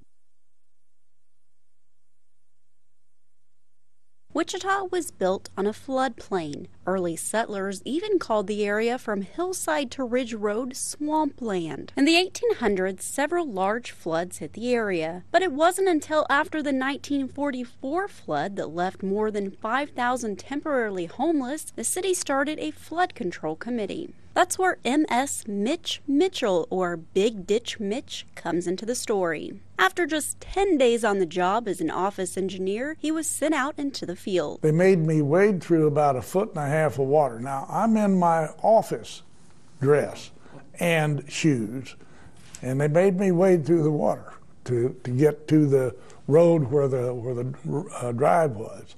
And what started out as a 6-week commitment to the project led to a lifelong career with the City-County Flood Control Office. A lot of planning went into how many of those local flooding systems can be incorporated in that particular project, and the floodway was the only way to do it. But convincing everyone it was a good idea was another story. There was a tremendous amount of objection to the acquisition of right-of-way. For that, we don't have any flooding up here, and you're ruining my field, and you're cutting off the highway, and all of those things, that they did not recognize the importance of that diversion.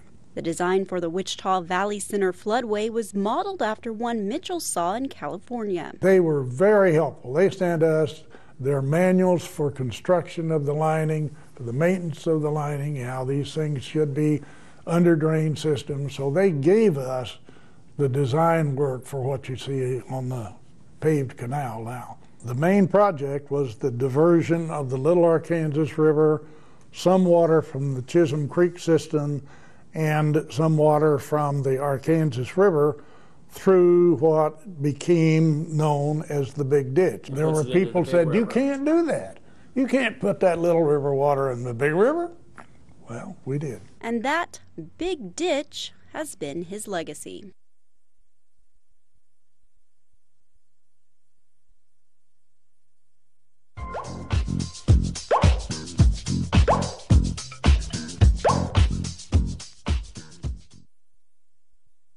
Tony Giuliano is the art director for Sedgwick County.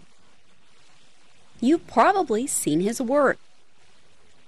But when he's not designing for the county, he's got his whistle on the soccer pitch.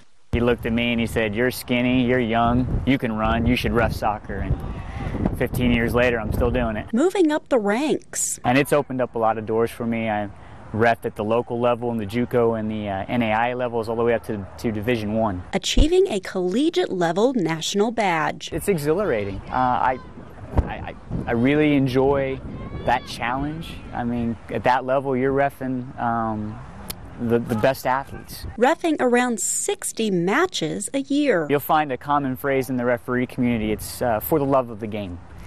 Soccer, to a lot of us, is a big part of our lives, whether played it, watch it, or referee it, or all three. And it's given back to the game. Something that helps ease the stress of his day job. It just allows me to challenge, or to accept and really take on any challenge. And a stressful environment at work, it kind of is easy after running 6 to 8 miles in a match and getting yelled at from everybody. Crediting Sedgwick County for allowing him to pursue both of his passions. It's a neat honor. I've gotten to travel to do some really high-level games, work with referees across the United States. It's just been a very rewarding second career, if you will.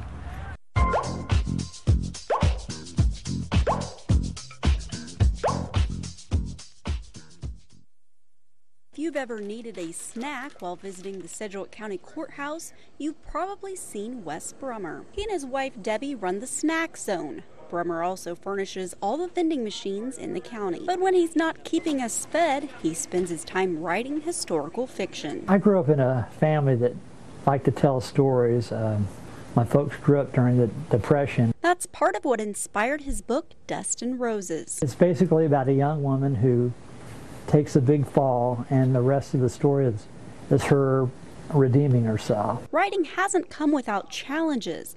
Brummer was born with severe low vision. Describing color, that was probably one of my weaknesses in the story. I didn't put enough color description. But that's never stopped him. He sold about 150 copies of Dust and Roses, which can be found in the snack zone or on Amazon. And he's working on his second book. My character is a German prisoner of war that finds himself in Camp Concordia. He hopes to have it complete by summer of 2018.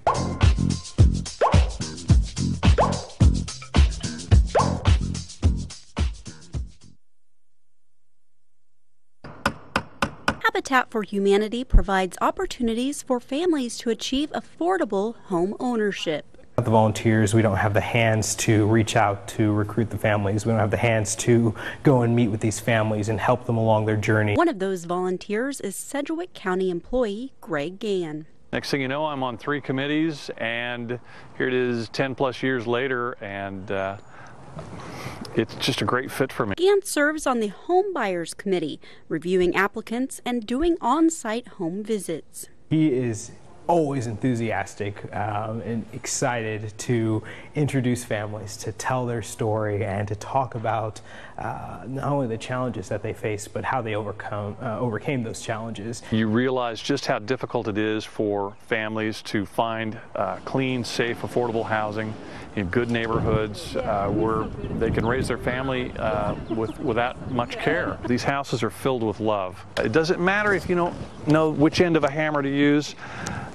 We'll find something that fits your ability and you can participate. Having volunteers like Greg who are committed, who are willing to give of their time, their talent, their treasure, we can't ask for anything more. It's truly a blessing.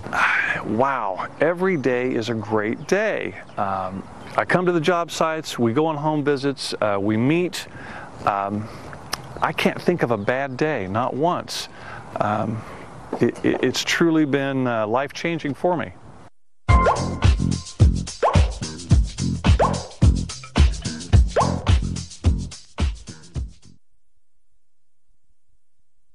If you're hurt, you want help to come fast. That's where these bikes come in. We're able to fit into places the ambulance can't. The Sedgwick County EMS bike team was started in 2009 with the help of grants and community donations. Crew members must try out to be part of the team. I love coming down here to Riverfest and helping out. I love biking, so it's just kind of combining 2 of my loves together. Then they work in 2-person crews. Additional support is provided with this. It's how patients are transported out of the crowd after the bike team provides treatment. It's also proven to be faster and more cost-effective. Our response times are 1/10 of what they used to be down here, and we're using 75% less personnel to get the job done. And provides a great opportunity for the public. Just being able to interact with the community, I think, is pretty awesome. They could have come up and asked us a lot more questions. We're a little bit more accessible than we are in the ambulances usually, so we get to see a lot more of the people and hang out with the kids.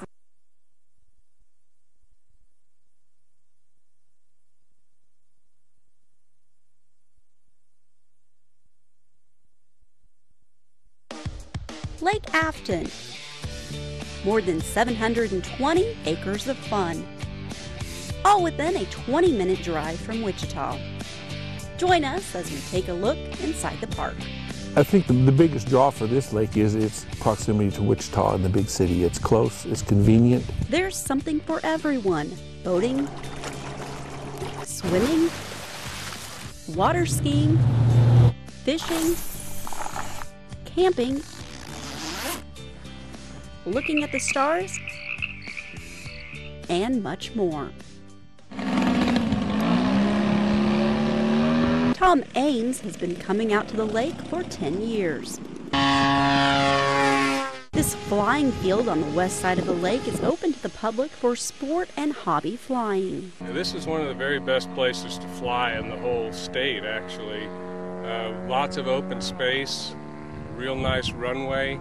It's just a great facility for us. We really appreciate being able to come out here. Maybe you're looking for the catch of the day. Bread and butter fish for Lake Afton is, of course, the catfish. The largest catfish that I'm aware of that's been caught out of here weighed 86 pounds.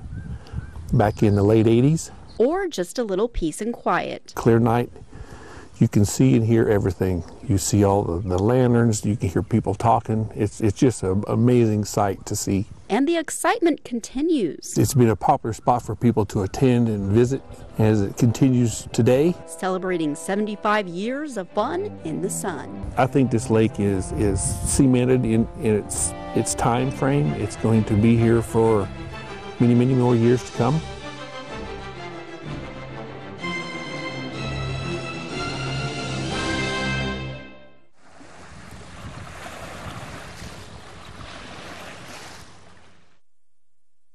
As we were going through the records, we discovered some very interesting things. The role of the Register of Deeds office is to file and store all real estate documents. Basically, it's ownership of land, and it's very important, and it started in the 1800s. But that wasn't always the case. Like this depiction of God, or these instructions to make a wig. I think some people just wanted to file them here because it was an opportunity to have it filed officially somewhere.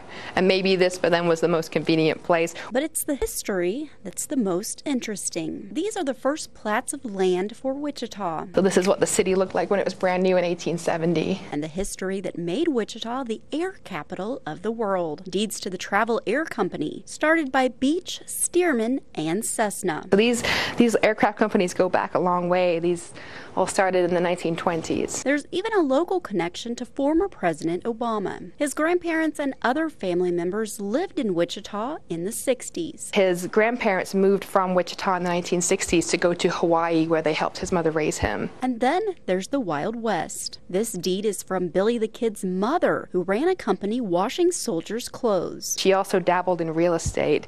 So there's several deeds where she's granting property and also where she bought her own property. Billy the Kid also lived with his mother here in Wichita. These documents are so important and they're so unique that we want to preserve them. This is just the tip of the iceberg. We have more. We have lots more.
Looking for news and information in Sedgwick County? There's an app for that. Download the Sedgwick County app. Inside, you'll have access to our Facebook and Twitter streams. Get notifications from the county. Search for jobs. Look at our website. Watch videos. Leave your ideas or opinions. Get weather and emergency updates. Report storm damage. Build an emergency kit. Download the Sedgwick County app for Android or Apple. You'll find it in the App Store or the Play Store.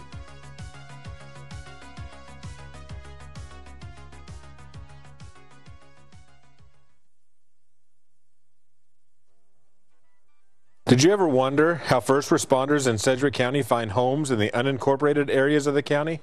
Hi, I'm Bill Hinkle with Sedgwick County Fire District 1. Did you know that Sedgwick County Fire District 1 has a program called RAMP? RAMP stands for Rural Address Marking Program.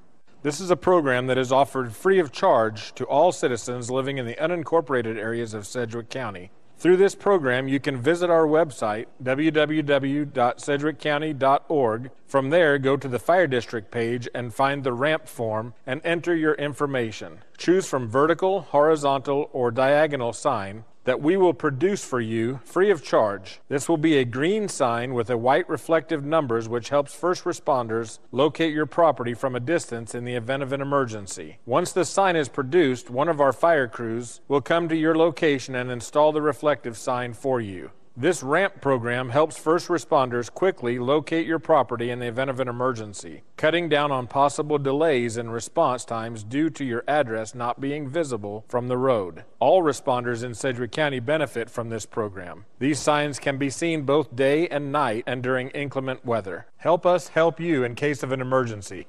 Post your address for responders to find. Again, this is a free program offered by Sedgwick County Fire District 1. For more information, visit our website at www.sedgwickcounty.org or call us at 660-3473.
I'd like to call the Board of County Commissioners meeting back to order this time.